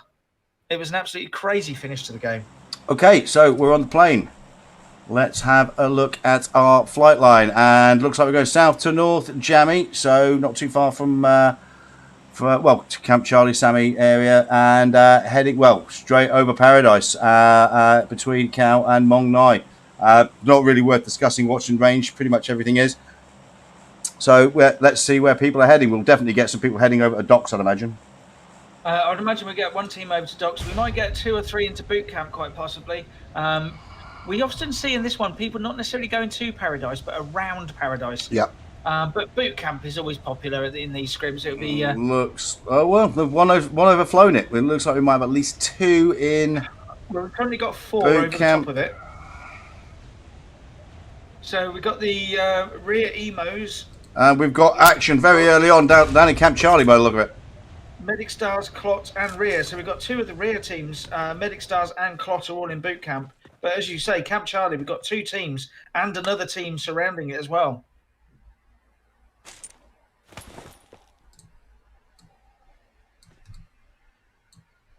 So I know our winners from game 2 must be good players because they've gone to my favourite location, which is Heart Inn. So they must be all right. So yeah, it looks like we've already taken a knock there. Let's have a look at our friends in boot camp. Yeah, I've got the same. We've got some rendering issues. So we've got players from Team 11, which is the Medic Stars Alpha. They've got two killed, 1 knocked. And it's only Dominance who remains. It's just started loading in for me now. So hopefully yours will as well. I'm in. It's just all a bit glitchy at the moment. Yeah, same here. For those that don't know, Vimes and I are actually spectating on 2 separate devices. We're a couple hundred miles apart. And if there's render issues, it's not a local one to us. It tends to be a game issue. So that is actually the Medic Stars have been taken down in boot camp. So they go down in 20th place. They're our first casualties. One of the players from Clot has been taken down, and we've got the 2 rear teams. We've got the rear emos up in the northern side, Team 23, and then they're rotating across from what was the warehouse area, getting into this. Our friends from Clot, well and truly sandwiched between the middle of these 2 squads.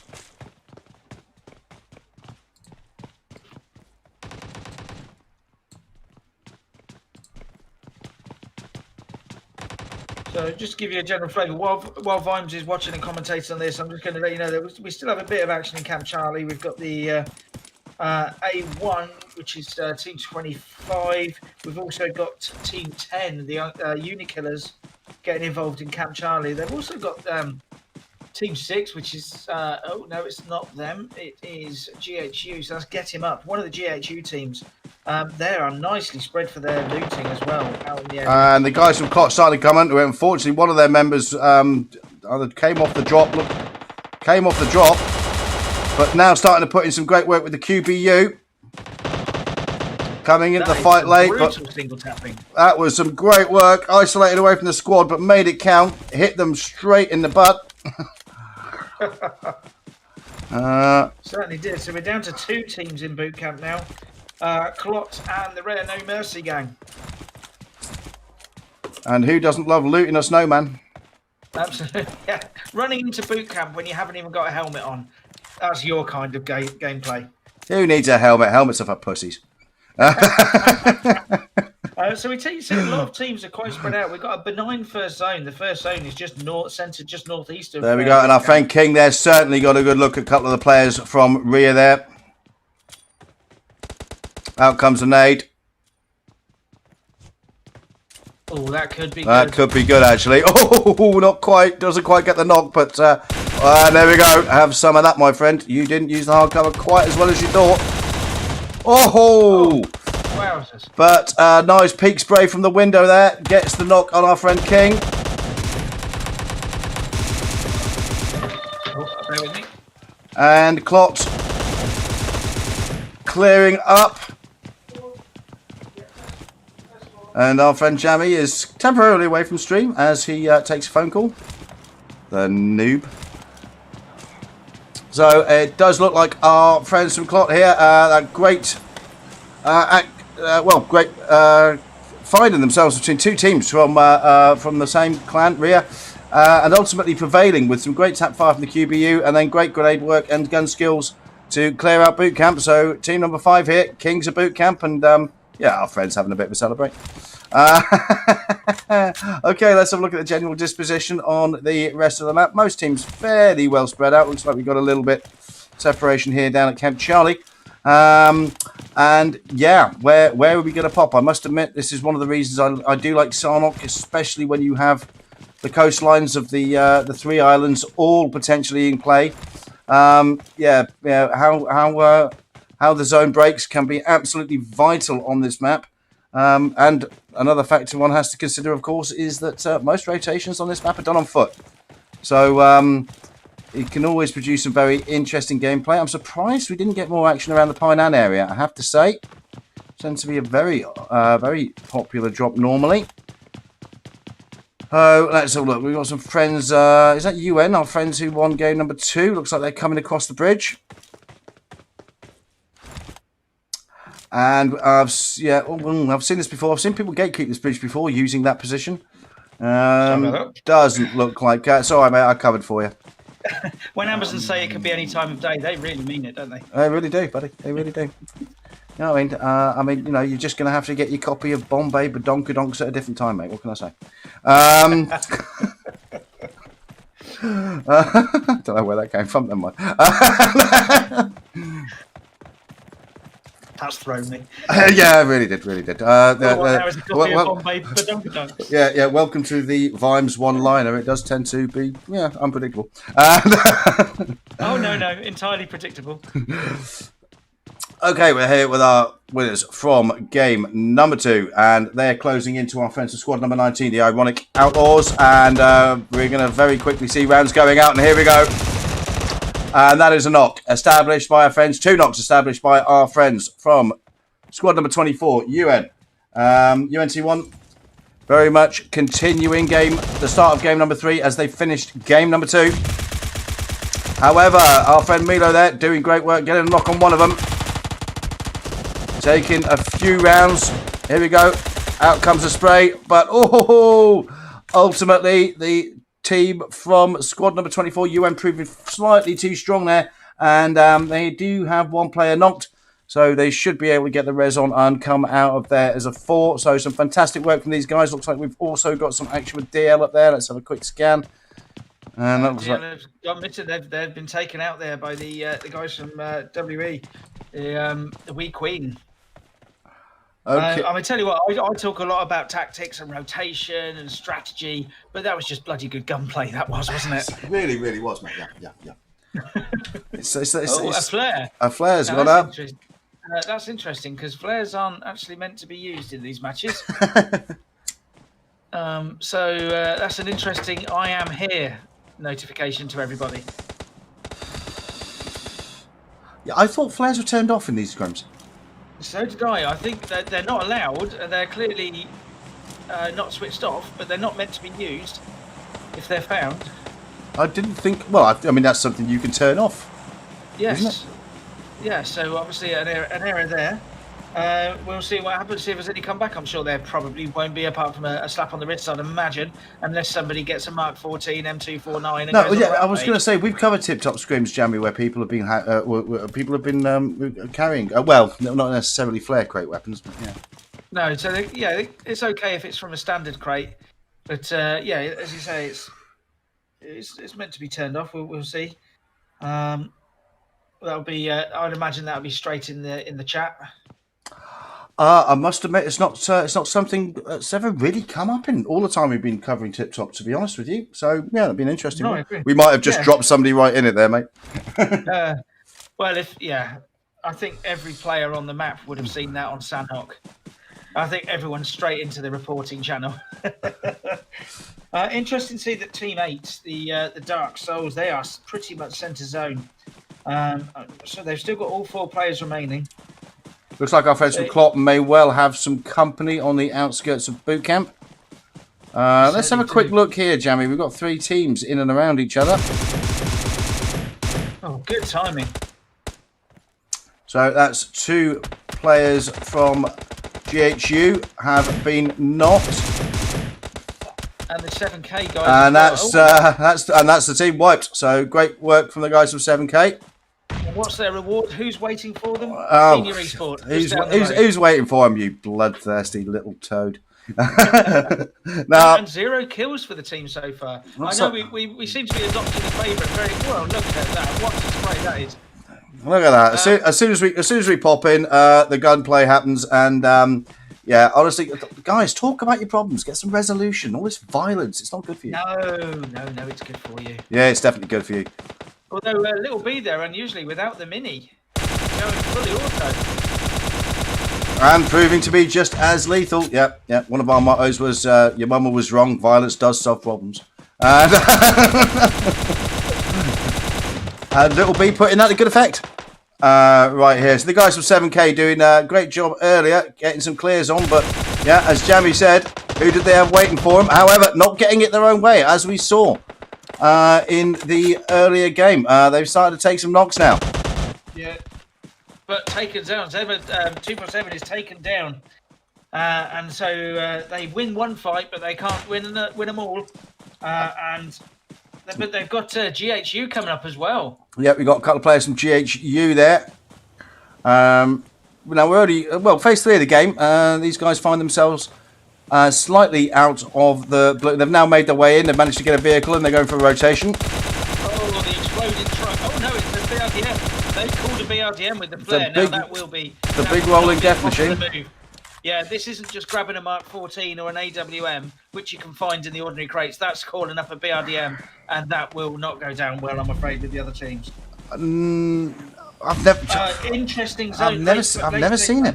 I've never seen it in TipTop Scrims chat. I must admit, I don't know what that's going to do. To be honest with you.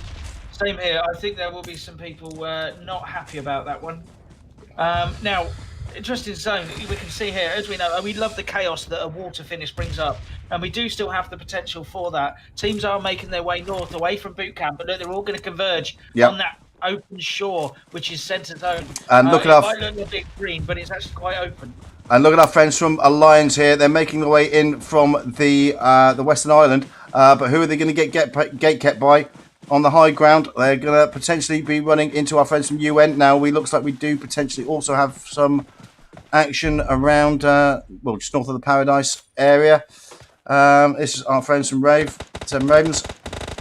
With the Shoot to Survive as well, living up to their name here. And managing to put some rounds through the very small gap there, but not quite establishing the knock. Going to time this nade perfectly, I think. Just bounce it right in front of him. Oh, not quite. Through the door, good play, but doesn't connect. Yeah, just removing any sort of cover.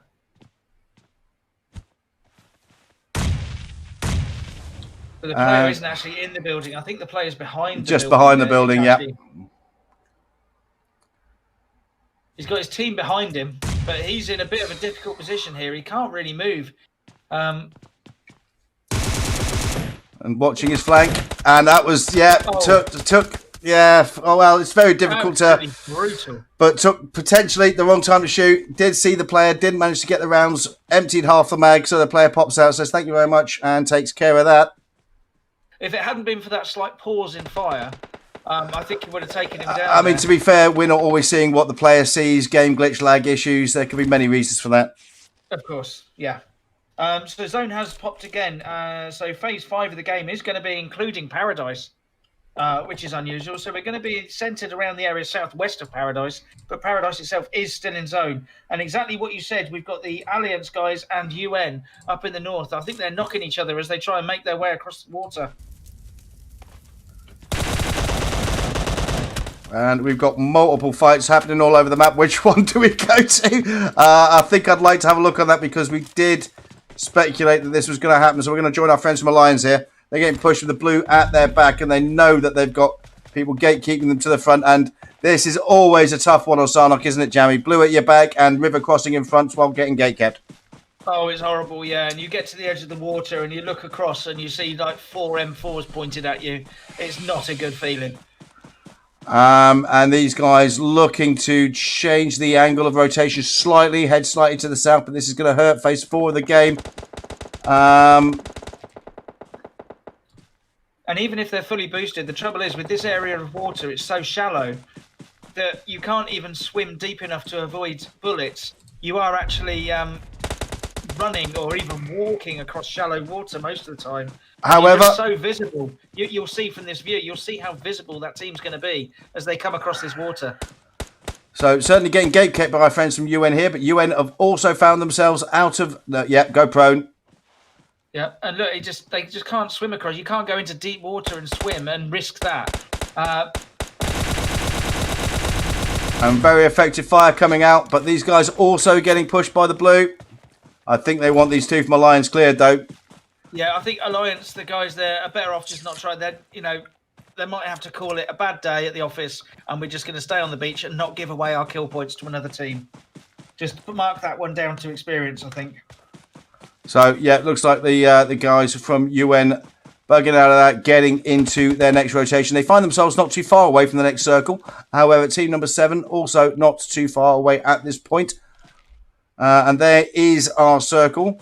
Clot actually could face exactly the same issue that the friends from Alliance face. They're now going to come into zone whilst getting gate kept. And there is our next circle, and Paradise very much going to feature Jammy. It is, and the zones have shifted actually in DS there. Team 8, Dark Souls, are still centre zone. Their reward for being centre zone early is their centre zone for the next phase as well. So all these teams are arguing amongst themselves to try and get to zone.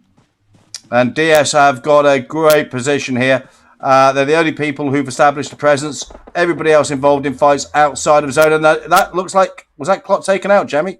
Not quite. Apart from one, nearly, yes. And you can see that the other team there, I think that's Team 12, isn't it? That's the Wee Queen. They're totally gatekeeping the player from Clot, the last remaining one. Oh, nearly off the cliff. I'm assuming he's trying to get some heals and first aids and the like. Indeed he is, but look at his health going down in chunks now. And, well, I'm not going to... I would suggest it's probably not long for this world. Okay, here we are with our friends from squad number 12, GC. And they're alive as a 4 at the moment. They're inside circle. They've got compound. They've got hard cover. It's a good position for them. It is, and they can, we've already seen, they can gatekeep Clot. The one player from Clot is making his way in, and look to the north, it's UN, but UN and getting involved with Shoot to Survive up in the northern side there. Yep, we're going to have a look at that. We've got a number of, the teams we'd exactly expect, actually, taking good position in circle. Our friends from UN really coming against it, fighting the blue, phase 5 of the game. Getting gate kept by squad number 12. But then also with the Shoot to Survive team behind him as well. Yep. So he's taking pressure from both sides. And look how quick his health is going down. This is going to be difficult. Shoot to Survive also under pressure here. So we're coming towards the end of phase 6 of play. And you have to say a lot of teams now, I think this is going to thin out the herd, Jamie. This is really going to thin out the herd. Yeah, we've only got a couple of teams that are in and around centre zone. The rest of them are going to struggle to move to zone. And look at a very strong southern rotation. Sorry to interrupt. Very strong southern rotation. Little B still getting stuck in with 7 Rad, but strong southern rotation from the rest of the guys from Senior Esports.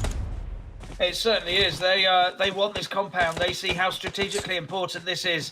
They know there's a team up there, but they are determined to take it. Great work there, and Ohm has been knocked. So that's 2 members of the Senior Esports team down. And still haven't quite managed to establish a presence in zone yet.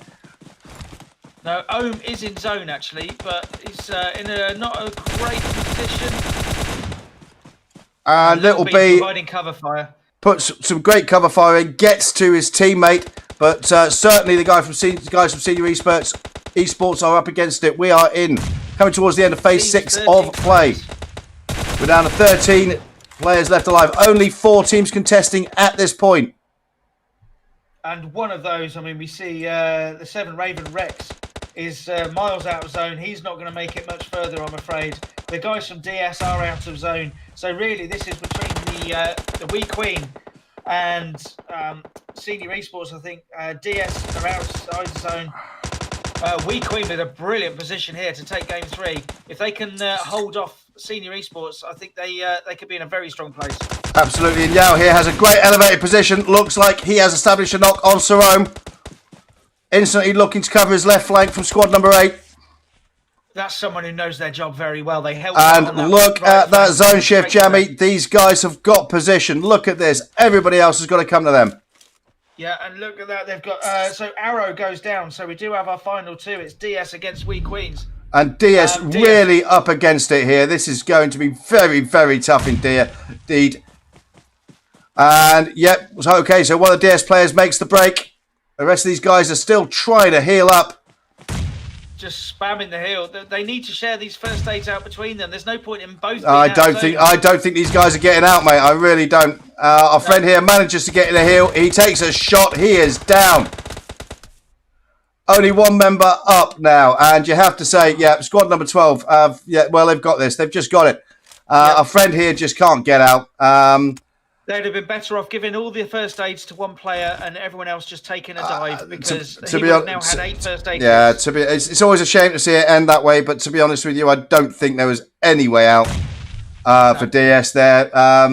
WE just controlled that, and the zone broke for them so well. And you have to say, I mean, what fantastic play from that team to take the win in game number 3. Okay, so WE take the win in game 3 on Sarnok with 6, 10, 12 kills.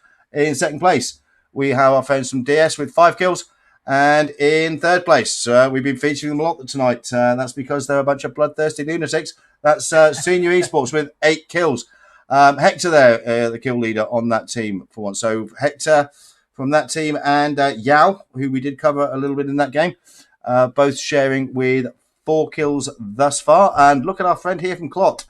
I'm not even going to try, but 7 kills and a great. Actually, look at the Clot team. And further down as well. Scroll down a couple of places. 13 kills for that team, and we've got another player from AI also with 7 kills. So Clot certainly in and amongst it, doing some great gatekeeping. We did follow them in that game, so those are our top fraggers. But ultimately, the well-deserved win there going to our friends from WE. Well played indeed, guys. Okay, Jamie and I are going to take a very short break, and we'll be joining you soon for the commencement of game number 4. See you soon.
And welcome back, boys and girls. Some exciting action there in game number 3. Just wanted to say another shout out to the boys and girls who are watching the game live and leaving comments in the chat. See Willow Gaming's in there. How are you doing, Willow? Surprised you're not off in a scrim somewhere being a bloodthirsty little toe rag with a sniper rifle. You normally are, but good to see, good to see, good to see you, buddy. Always used to love watching Willow with an AWM in his hand. And also driving around erratically in a BRDM, as I recall, on one particular match. But yeah, thanks for the support, buddy. Okay. Who we got? Medic Psychotic. Yeah, fantastic. Thanks very much for the feedback, my friend. Okay, game number 3, Jamie, on Sarnock. Yeah, I mean, obviously great action early stages in boot camp. The guys from Clot there with some great tap fire from the QBU from the player who was slightly outside, clearing up the two teams from rear. That was a thrill to watch. Yeah, I mean, the chaos of zone shifts towards the end, a lot of teams up against it, fighting coming in. But our friends from We Are Queen, I mean, my word, did they have position and dominance in that final phase of play? Yeah, they made it count. I mean, we spoke before about teams controlling zone. Boy, did they control that. They made sure they had zone. They got there early. DS were actually centre zone for a couple of phases. But We Queen, boy, did they get in there quick and they held it. And you can see by the kill count, I can't remember what it was now. Was it something like 12 kills, 12, 14 kills they had Pretty between good. them? They were shredding teams. And we saw also one team went across to help his teammates on the right flank, say, or the left flank, whichever it was. And then immediately came back to the other flank, got some bandages in, and was covering the approach from DS. Yeah, with his other teammate. Yeah, that was that was the fellow in the overlook with the rock. Yeah, that's the one. And straight back to that flank, not messing around, just straight back to doing the job. I'd love to see that. Really good work. We also saw some good action in boot camp, but also we saw Team Alliance. Yeah. They took a gamble by staying on the Northwest Island, but they stayed there too long and they were trapped. Well, whether they stayed there too long, I mean, we caught the end of that fight. They were up against it. We made comments about that, saying that they had a tough rotation, especially with a team like UN gatekeeping the top of the cliffs there. I must admit, it was always a favourite position of mine. Solo versus squad, using the cliffs as cover there. You've got cover on your left. You've got good view across the water. The amount of kills you could pick up, teams rotating late across that water was considerable, frankly. But obviously, if zone doesn't break for you, that's what you need to do. Interestingly, UN had exactly the same situation. They just rotated much earlier and were able to take that position, and it proved decisive in that gunfight. It certainly did, yeah. But and then we saw them struggling with zone. Yes, a lot absolutely. of teams struggling with zone. Unusual for Sandhog, actually, because of the relative size. But the teams were fighting amongst themselves rather than. But let's not take anything away from our eventual winners there. We Are Queen, especially. I mean, let's face it, coming up against senior esports who've been contesting in every game we've had so far, and the lethality that team brings. They light up the kill feed, these boys and girls. But We Queen Esports, talk about zone control, covering multiple flanks, and ultimately that great play gave them the win. Oh, it certainly did. Yeah, it was so good to see. It was, yeah. I mean, we both like to see a team controlling zone, controlling their flanks, making sure they're not taking surprise. They had both sides covered, and when it came to it, that they knew there was only one team left. Oh boy, did they really, really make sure that team couldn't get into zone. Yeah, it was. That was exciting play. I must admit, I really did enjoy that game. Okay, so we did discuss it slightly earlier. We've got a slight change format. Or certainly a slight change format from what I'm used to covering from TipTop Esports in the past. So we're back on Erringel for match number 4, Jeremy. We are. So it'd be interesting to see what the teams do on Erringel. Obviously, things are, be dictated by the flight line and zones. But at this level, teams often have their primary and secondary drop locations. They will want to get to where they normally go. So we'll probably see some similar fights. Somewhere like Rozhok is usually available from the flight line. So will we see those two teams again being slightly nervous? Not nervous isn't the right word, as you know, but slightly passive in Rozhok. Or will they be a bit more aggressive? They've seen each other's gameplay.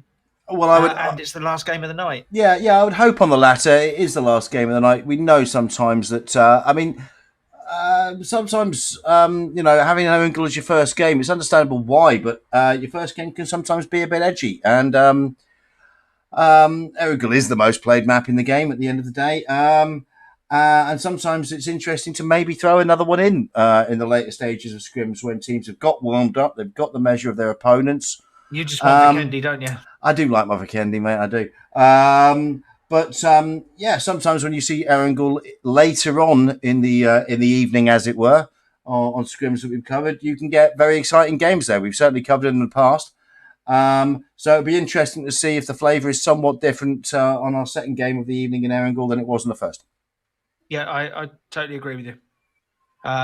We often see it. I mean, when we cover scrims, most of the scrims I cover, the 4 matches, we tend to do Erangel twice. Yep. And you usually see the second Erangel is much more aggressive.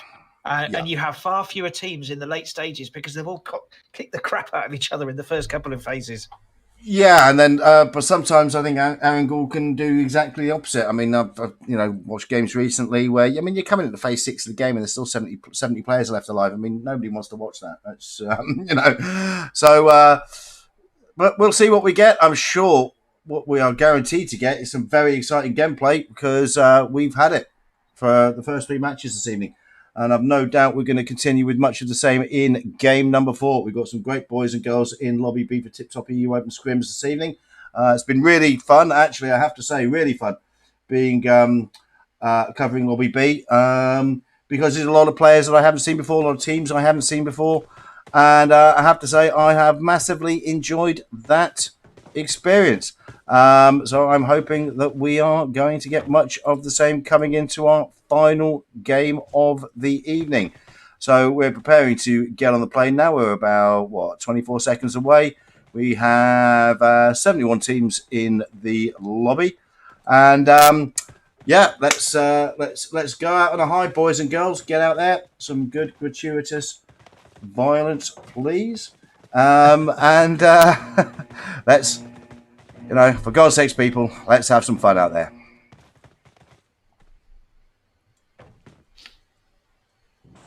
Okay, so we're on the plane, and let's have a look at our flight line, Jamie. And very different flight line from. Well, actually, it's not, is it? Similar. It's fairly similar. It's slightly more north. Slightly more north start. Southerly finish. But yeah, quite similar. But the usuals in play: Yasnaya, Rojok, School, Pachinki, Mill Base, Primorsk. You could potentially head down to the Milter area, hit the Novo if you wanted. Jump late, head on the coast road towards North Georgian Hospital if you wanted. But yeah, going to be interesting. A lot of early jumpers though, Jamie. We have more than in the first game actually, and is that because it's a slightly more northerly start? I'm not sure. People can get across, and we see a couple of teams going across to Yasnaya, Rozhok. The same teams as before are heading up to the far north, Kameshki and north of Stolba. Lipovka is the preserve of senior esports. Again, they're on their own in there. Well, our friends from WE are winners of game number 3. They're at the plane. Shoots are deployed. Looks like they're heading towards farm area or around. What is interesting, you see Clock going down to Milter. Whereas 7K, who went down there in the first game, they're not going to get involved with Clot this time. They're actually heading up towards Yasnaya area. Okay, we're going to quickly jump to our friends from Alliance. Wait for the obvious rendering issues. Yeah, so DS and Alliance in Yasnaya. 7K are to the west of them. I think they're in vehicles already. They're heading all the way. They're going to be heading north by the looks of it, northwest. So they're going to leave Yasnaya to these two guys, or these two teams rather. We've actually got 3 teams have landed on their mini base. In game 1, we only had the team 19 that's in there now. That's Ironic true. Outlaws. They're joined this time by DL and the REA Emos. And we've also got a couple of teams right on top of each other. REA Esports, team number 22. I've had a player knocked. Oh, down in Watertown, yeah. And look at that, we've got no one in Rozhok School. These guys getting into it with... that's not right, is it? Oh no, it is MS, isn't it? It is MS.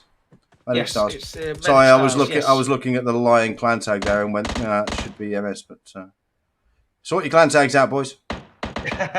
Well, Ria are really in trouble now. They've had one player killed, one knocked, and only one player remaining on their feet, and that's Moy XS or Double XS rather. And whacking in the bandages. No armor. Level 2 helmet. And just the VSS. What was it? Yeah, VSS and looks like what was that? An Uzi? No, it's not, that's a Scorpion. A Scorpion. So he's only got a sidearm. Putting the nade out though. Yeah, preventing the quick push, which is good work. Is it an Uzi? I can't see it. Maybe it is an Uzi. Yeah, Uzi the stock. Yep. I thought it was a Scorpion, but it's not. You are right. I don't know. I know my guns, man. I should just, if in doubt, assume Vimes is right. Well, in all things, actually, but yes, fine. Nicely goes down, bleeds out in the end. And our friend here. Oh, in a bit of trouble here. They've got the off angle as well. If they can go on the push, which I'm pretty certain is going to happen. There we go. So our friend there taking it from the high ground, clears out Watertown, establishes 3 kills. They jump. The other team jumps to 3. And they're rewarded with they are centre zone as well because zone is centred around Watertown. There we go. So a southern flight line, but potential for a northern finish or certainly a mid finish. Okay, so it looks like we do have a much more aggressive start than we did in game 1, Jamie, because our friends from UN are into it already. They've had 1 player taken out. They're getting into it with our friends from squad number 10, the Unikillers. They are, and they must have followed each other because they were around Primorsk. I saw them when they were jumping, so they've actually deliberately come to this area. Here we go. We've got M16, but getting hit from the rear as well. Is that a pistol? I think that player's only got a pistol. And has managed to tap him out with the pistol. Don't punch him, dude. Don't. No. Welcome to my little friend. Oh my word, that was some brutal shit. That was some brutal stuff. I'm not gonna lie. I'm glad we got that one. Oh my word, that was brutal. Now, to be fair, the player who went in there against the guy with the pistol with the M16 in his hand had received fire from his rear, but yeah, being literally thirsted up to your face with a pistol's gotta hurt. It's just gotta hurt. I thought they'd be more taunting, but maybe they're just a bit more professional than that. Yeah. Although some great spray work from Sujal there, avenging his teammate, and he's not done yet, and he establishes a second knock. Can he go for the third from our winners of game 2? Gets the reload on, pushes aggressively. He's followed by his teammate, though. They've only got 2 remaining, him and Nob. Sujal and Nob, I'm assuming that's how you pronounce it. And come on, mate, get over there, get over there, get over there. You know you've got 2 of them knocked. Come on, man, get in there.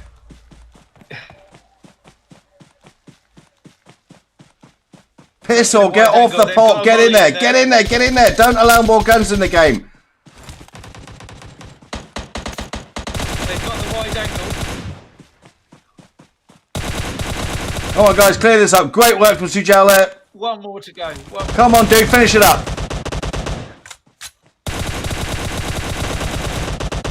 And Sujal wasted there. My word, that was some great gunplay from Sujal there. It was really great, but there was just slightly too much hesitancy on the push. 2 knocks established. That was the time to go in with the nade and hard AK. That was possibly 2 seconds too late.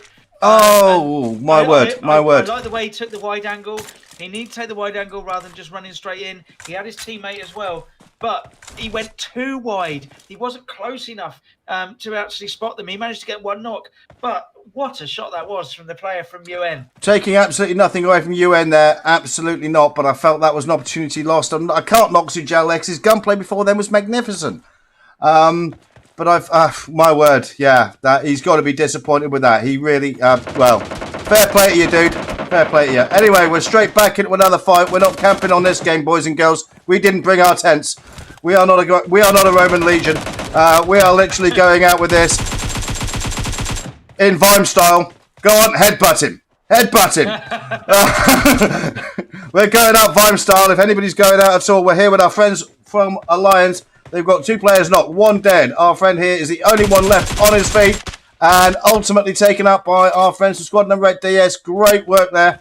But this is what we like to see, boys and girls, especially for the final game of the evening. Lots of gratuitous violence, and we're getting it in spades, Jamie. We certainly are. We said before that the second Erangel game is often more aggressive, and boy, is it more aggressive. We're seeing knocks and kills all over the place. I think these boys have eaten their shredded wheat, Jamie. I'm not going to lie. I think so. The guys from DL are rotating in a boat under the Western Millie Base Bridge. And they've got the Team 23 there, the rear emos. They've got them in their sight. And we're here with Ironic Outlaws. They're laying in a couple of players from DL. Now there's a 4-on-2 they've got going in here. There's one knock established. And our friend Lay here, living up to his name, straight on his belly, getting the smokes out. And he's not going to be feeling very comfortable right now. Absolutely not, because he can't use that. Now he can use it for cover, but I believe they now know exactly where he's taking cover, though, Jamie. That is the issue. To be fair, I mean, I don't think there's really a lot the poor lad can do at this point. No, you almost. I mean, the nades raining in here. It's like Peek edge of smoke and go out in a blaze of glory, dude. Boom! So there we go. The nade does the business. He's going to be thirsted up. Too sweet, I would imagine. And teammate Valerie is the one that's rotating, or was rotating in a boat. I think has now ditched the boat because the RE8 emos have blown the living crap out of it from the lighthouse. And yeah, our friend Valerie here doing a Jacques Cousteau and getting the hell out of there. So let's for the teenagers there. Yeah, quite. Let's have a look at our friends who I believe we saw clearing up Watertown earlier. This is our friends from MS, and they're getting into it with squad number. Well, yeah, it's Well, it's squad number 6, but it's not senior esports. It is. It is senior esports. Oh, they've gone back. They've gone back to 6 again, have they? Yeah, right, fair enough. Their correct location. They're trying to keep me on my toes, the salty turds. In Rozhok now, we've got the weak weeks as well. So we didn't have anyone land in Rozhok, but they've moved there now. So that is a knock established on Little Beast, and some great work coming in there from our friends from MS. And they've got a 2-2 split going on, 2 across the bridge, 2 on the other side. The situation, squad number 6 in the various squad houses there. Yeah, and look at the teams like 7K who gambled on a northern zone. They're actually starting to pay off now. The zone is shifting gradually further north. We are centered around the area west of Rozhok, around this central island in the river. But it's the most northerly we've been in either of the 2 games. And always interesting when you see a zone like this in Erangel, not certain which side of the river it's going to break. We haven't really spent a lot of time talking about rotations or map situation because we really haven't had the chance, which I'm glad to say. We haven't had the chance because there's been so much fantastic violence and great gunplay. So a very different flavour. A very different flavour in game number 2. Yeah, what are we saying, Jamie, in South? In the south, we've got a couple of teams. We've got the Clot team just west of Pachinki. They're rotating in. Behind them, they've got Team 19. The Ironic Outlaws are rotating in. To the west of those, they've actually got the REA emos as well. One of those has been taken out. Yep. Because they've also got the Shoot to Survive team there.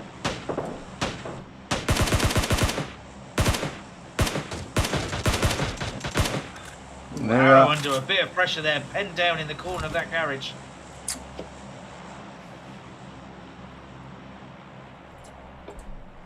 And yeah, I mean, we've seen this before when zones are like this, no goal, and look at the horde coming in.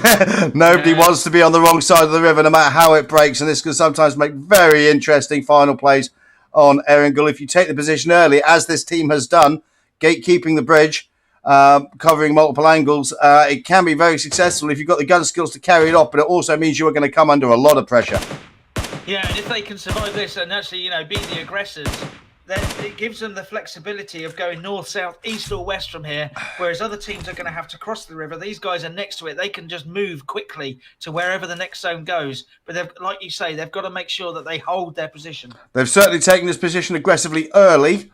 Not all. Well, we'll see how it pans out. We really will. But But yeah, I love these situations on Erringle where you get north of the river, south of the river, and we're still quite early phases of the game, boys and girls. This is phase 2, and it's been ridiculously exciting. So let's hope we continue. We could even potentially have the zone just keep shrinking, and we're going to end up on the central island in the middle of the river. Well, other teams now getting involved.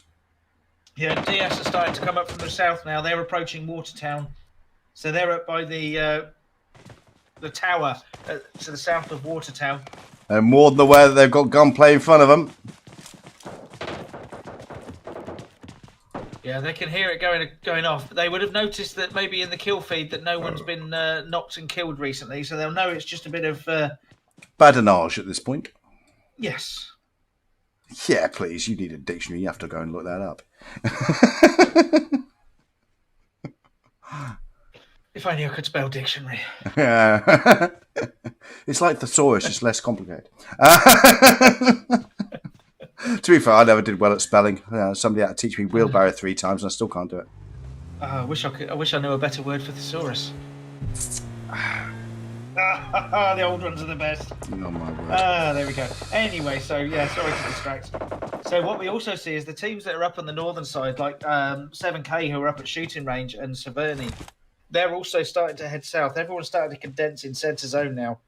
So our friend Adjek here, taking a bit of damage, managing to get some meds in. Staking out a position in the house here, just in Watertown. Knows he has multiple players around him. He spends much time in that water. He's going to get webbed feet. But out goes the effective nade. And a molly to follow. Taking some damage, though. Certainly getting some throwables coming back at him here, Jammy. And boom, that one is effective. Well, yeah, that certainly did come in. So DS taking over where Senior Esports couldn't get the knock.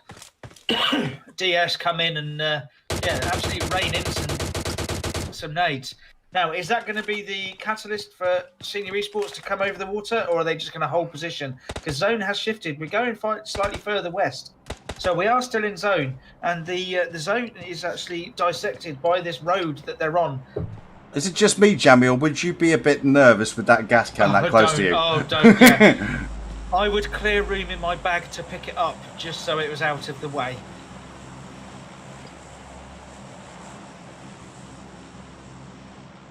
Covering his teammate here and doing great work with the DP there, covering his teammate. Very effective play from Dominance there.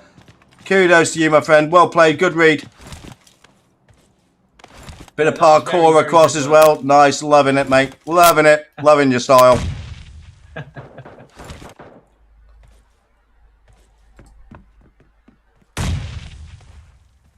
Well, let's have a look at our friends from Senior Esports. We haven't covered them so far in this game. Looks like they're doing the usual, staying together as a team, gatekeeping. Interesting, they haven't gone to centre zone yet. Zone shifted, but they haven't moved. They know there's a team over in Watertown. They know that team is also getting involved with another one as well.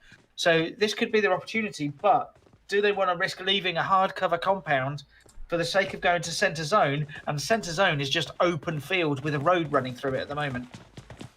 And I'm quite enjoying this because quite often Watertown, when it does feature in scrims, is early stages, and it doesn't tend to last too long around the Watertown area. And I really enjoy fighting around Watertown. I think it's quite an interesting place to have a fight. So it's good to see a bit of action around here. Yeah, it's a difficult place to sort of navigate because of the weird nuance of some of the shallow water, the deep water, people shooting at you like that. And our friend Rayner here, he's not enjoying the nuance so much as he is the 762 to the face. Adjek, though, doing a great job. But, oh my word, no smoke. And bang, he is taken out for his pains. So that is 1 dead, 2 knocked. And our friend Dominance here, who we've already seen doing great work earlier, is now, I imagine, going to be pushed very aggressively by our friends from squad number 8. And here it comes. He's doing great job work. He did great job. Chunks out of the first player that came near him, but ultimately the pressure proved too much and Dante clearing up there. All overwatched by the lethal little sods from Senior Esports. Yeah, with only 1 kill so far, so they'll be salivating at the thought of players. What have these lot been up to? Taking lunch? What's wrong with you boys? I know. Yeah. So still teams are rotating. We've got a team rotating around the north. That's the Wee Queens, actually, who took game 3. And They're look rotating up in the north past 7K. Yep. But look at them circling 7K like sharks almost. And look at this zone on the map, Jamie. We literally have the island in the middle of the river here is in play. The 2 coasts are still in play. This is going to be a very exciting finish.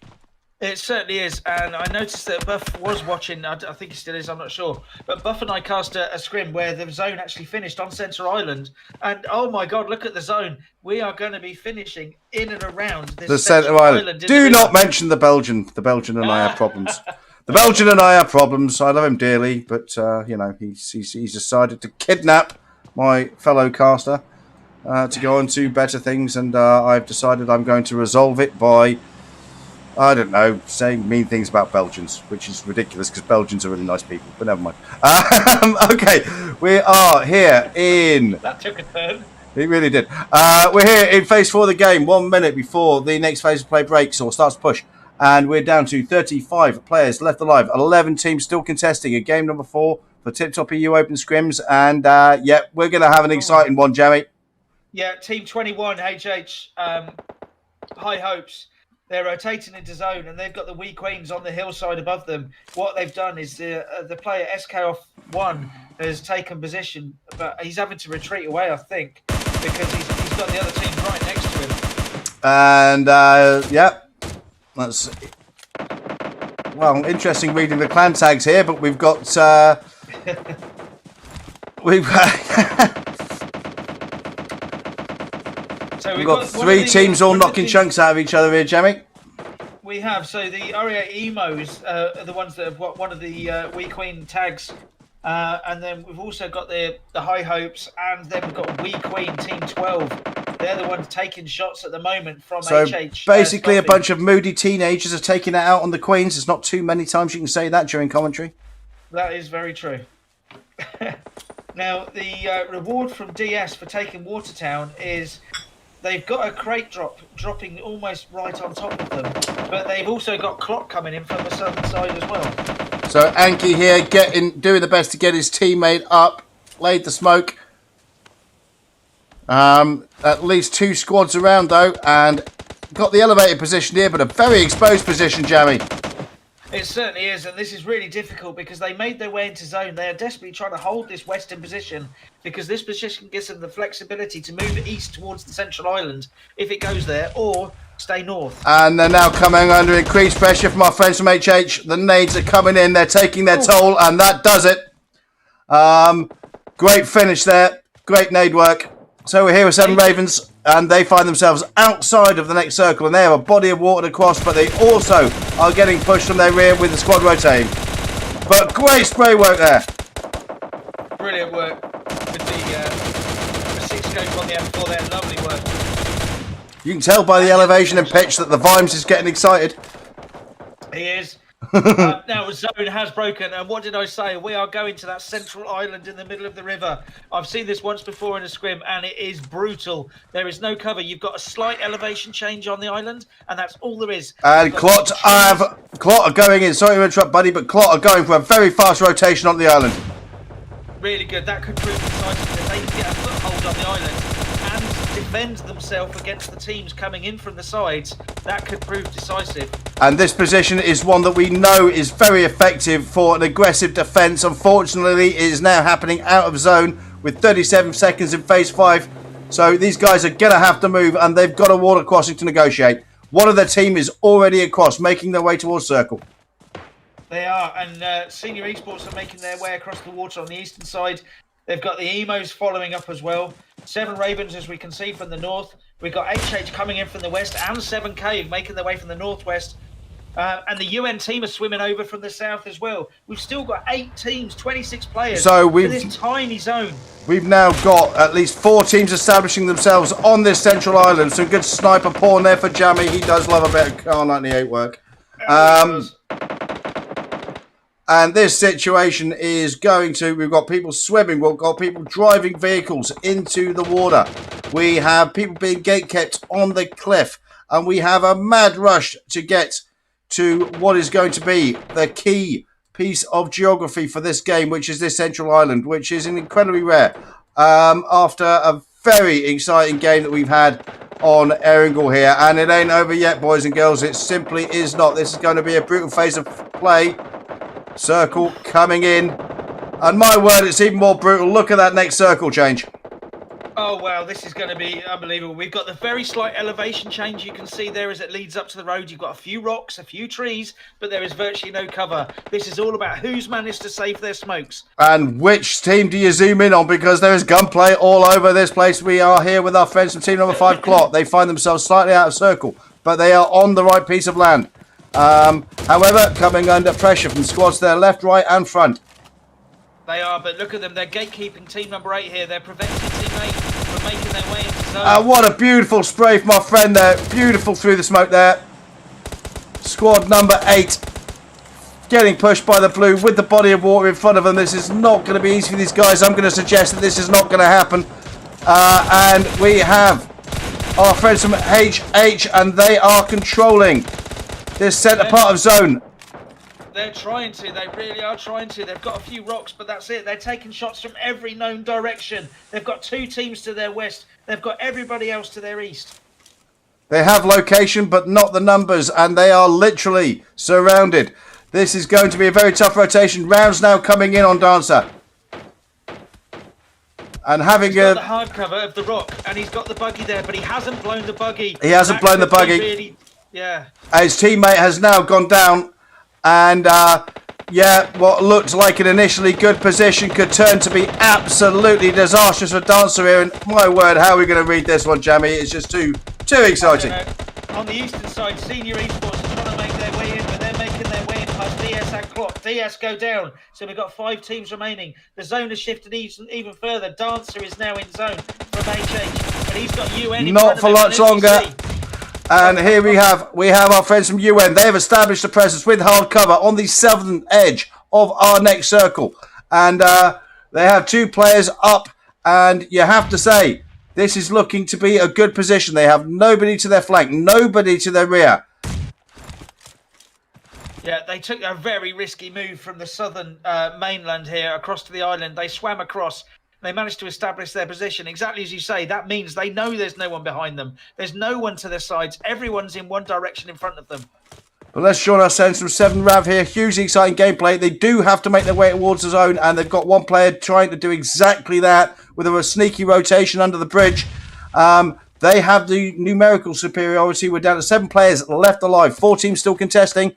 We're in phase 7 of the game. That's going to break in 10 seconds.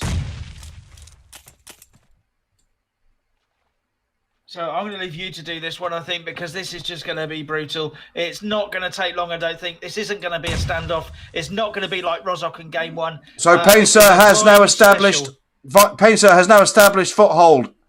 Not quite out of the water yet. Dancer still with that central location.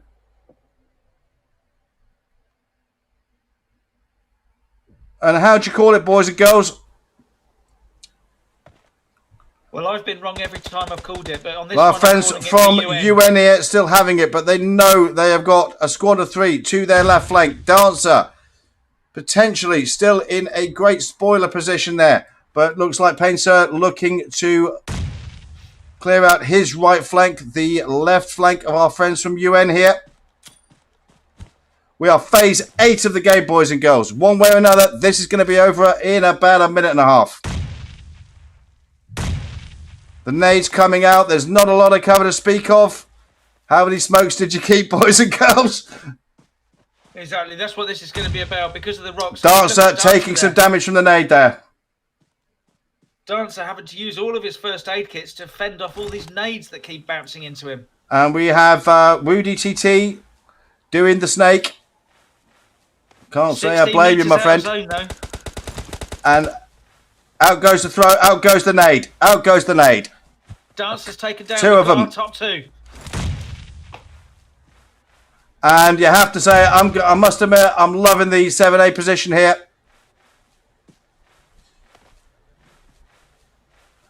So Rudy TT now being pushed by the blue. He's got to get on his feet. Got appropriate smoke cover. What he needs is for his teammate to distract them from the off angle and then try and put some shots in from the side. And here we go, he's got shots, but he is very quickly taken down. So Willie GT, the only one left alive, gets one knock. Great gunplay, sir. 1v1 for the finish, or will he go for the revive? I think he's going to go for the revive. Oof. Just trying that is risky. That is risky. And you can see the Seven Ravens guys, they're getting the revive on as well. So we've got a 2v2 at the moment. We've still got more of a fight here. These guys haven't finished taking chunks out of each other. Clearing the left flank. He's gone to the centre. He's dropped. He's hit. He knows he's got left side of this rock. Here we go.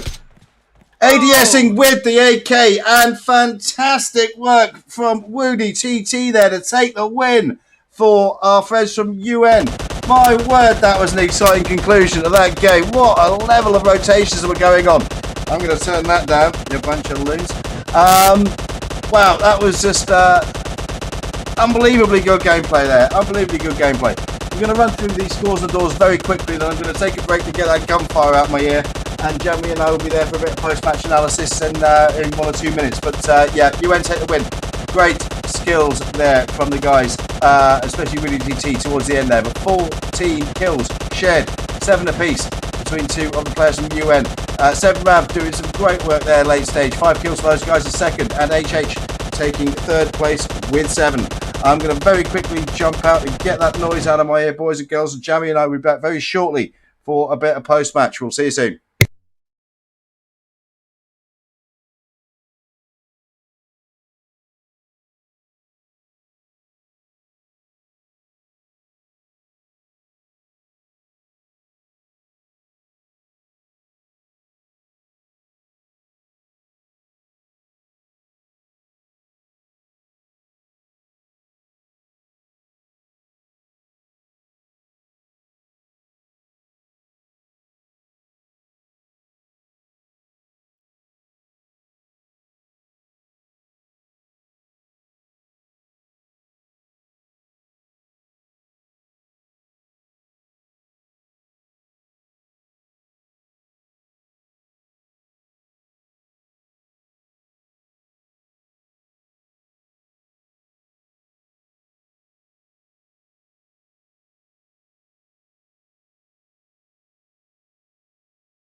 And we're back, boys and girls. Do a bit of post-match on that one. And my word, Jamie, that was some exciting stuff. I need to lay down in a darkened room. Wow, what a finish that was. We said at the beginning that, often Game 4, when it's held in Erangel, could be more aggressive. Oh, wow, did that live up to the hype. What a finish that was. I mean, The location made it, really, but that was fantastic. That was a really exciting game. And it was pretty much non-stop from start to finish, which is what we love to see from the point of view of casting. But my word, I loved. I really did like the. Was it 7 Mav, wasn't it? I really did love their position coming in, but that final phase of the play and the 1-on-1, and then the great ADS with the AK. To take it from Woody TT, who'd done some incredibly effective work, and then almost, my God, you're going for the res, and then both teams did the same thing, and wow, that was just really exciting play at the end there. That was fantastic. Not going to take anything away from the other teams who contested, because pretty much every team in that game made that an exciting game to cast. Action from start to finish, Jamie. Oh, it certainly was. We had action at the beginning with the drop locations, teams, fighting over their looting locations. We had fights going on when they were rotating, when people were planning where they were going. We had that epic battle over in Watertown. Yeah. And then I mentioned, in phase sort of 5 or so, that I'd once seen a scrim that we cast where we finished on that island, and it can be brutal. And what happens? Oh wow, the PUBG gods delivered. Oh wow, did they? Yeah, that was some fantastic stuff. That was really great fun to watch, boys and girls. An absolute pleasure to cast that one. Really was indeed. Okay, boys and girls, that does in fact conclude our evening for TipTop EU Open Scrims. Obviously, going to thank our friends at TipTop. Most importantly, we're going to thank all of you for playing and providing Jamie and I such exciting entertainment. Yeah, well done. Hats off, boys and girls. You really did. You really did deliver this evening. That was some fantastically exciting gameplay. Friends at TipTop, as always, thank you. Jamie, my illustrious co-caster and camper extraordinaire, thank you, my friend. No problem. It's an absolute pleasure, as always, to cast these scrims here. When we get games like that, oh wow, is it a pleasure? Yeah, absolutely brilliant. Thank you for the people who are watching live and contributed in the chat. We always do appreciate it. Okay, boys and girls, Jamie and I will no doubt be back at some point. Once again, casting TipTop EU Open Scrims. Why wouldn't we? It's just too much fun, right? It certainly is. So we'll be back. Please check out Jamie's channel, Jamie Gaming, on Trovo and YouTube. Thank you very much for tuning in to TipTop EU Open Scrims this evening and supporting the channel and the stream. Remains me to say, well, thank you again. And I'm Vimes1777 Gaming. As always, good hunting and bye for now.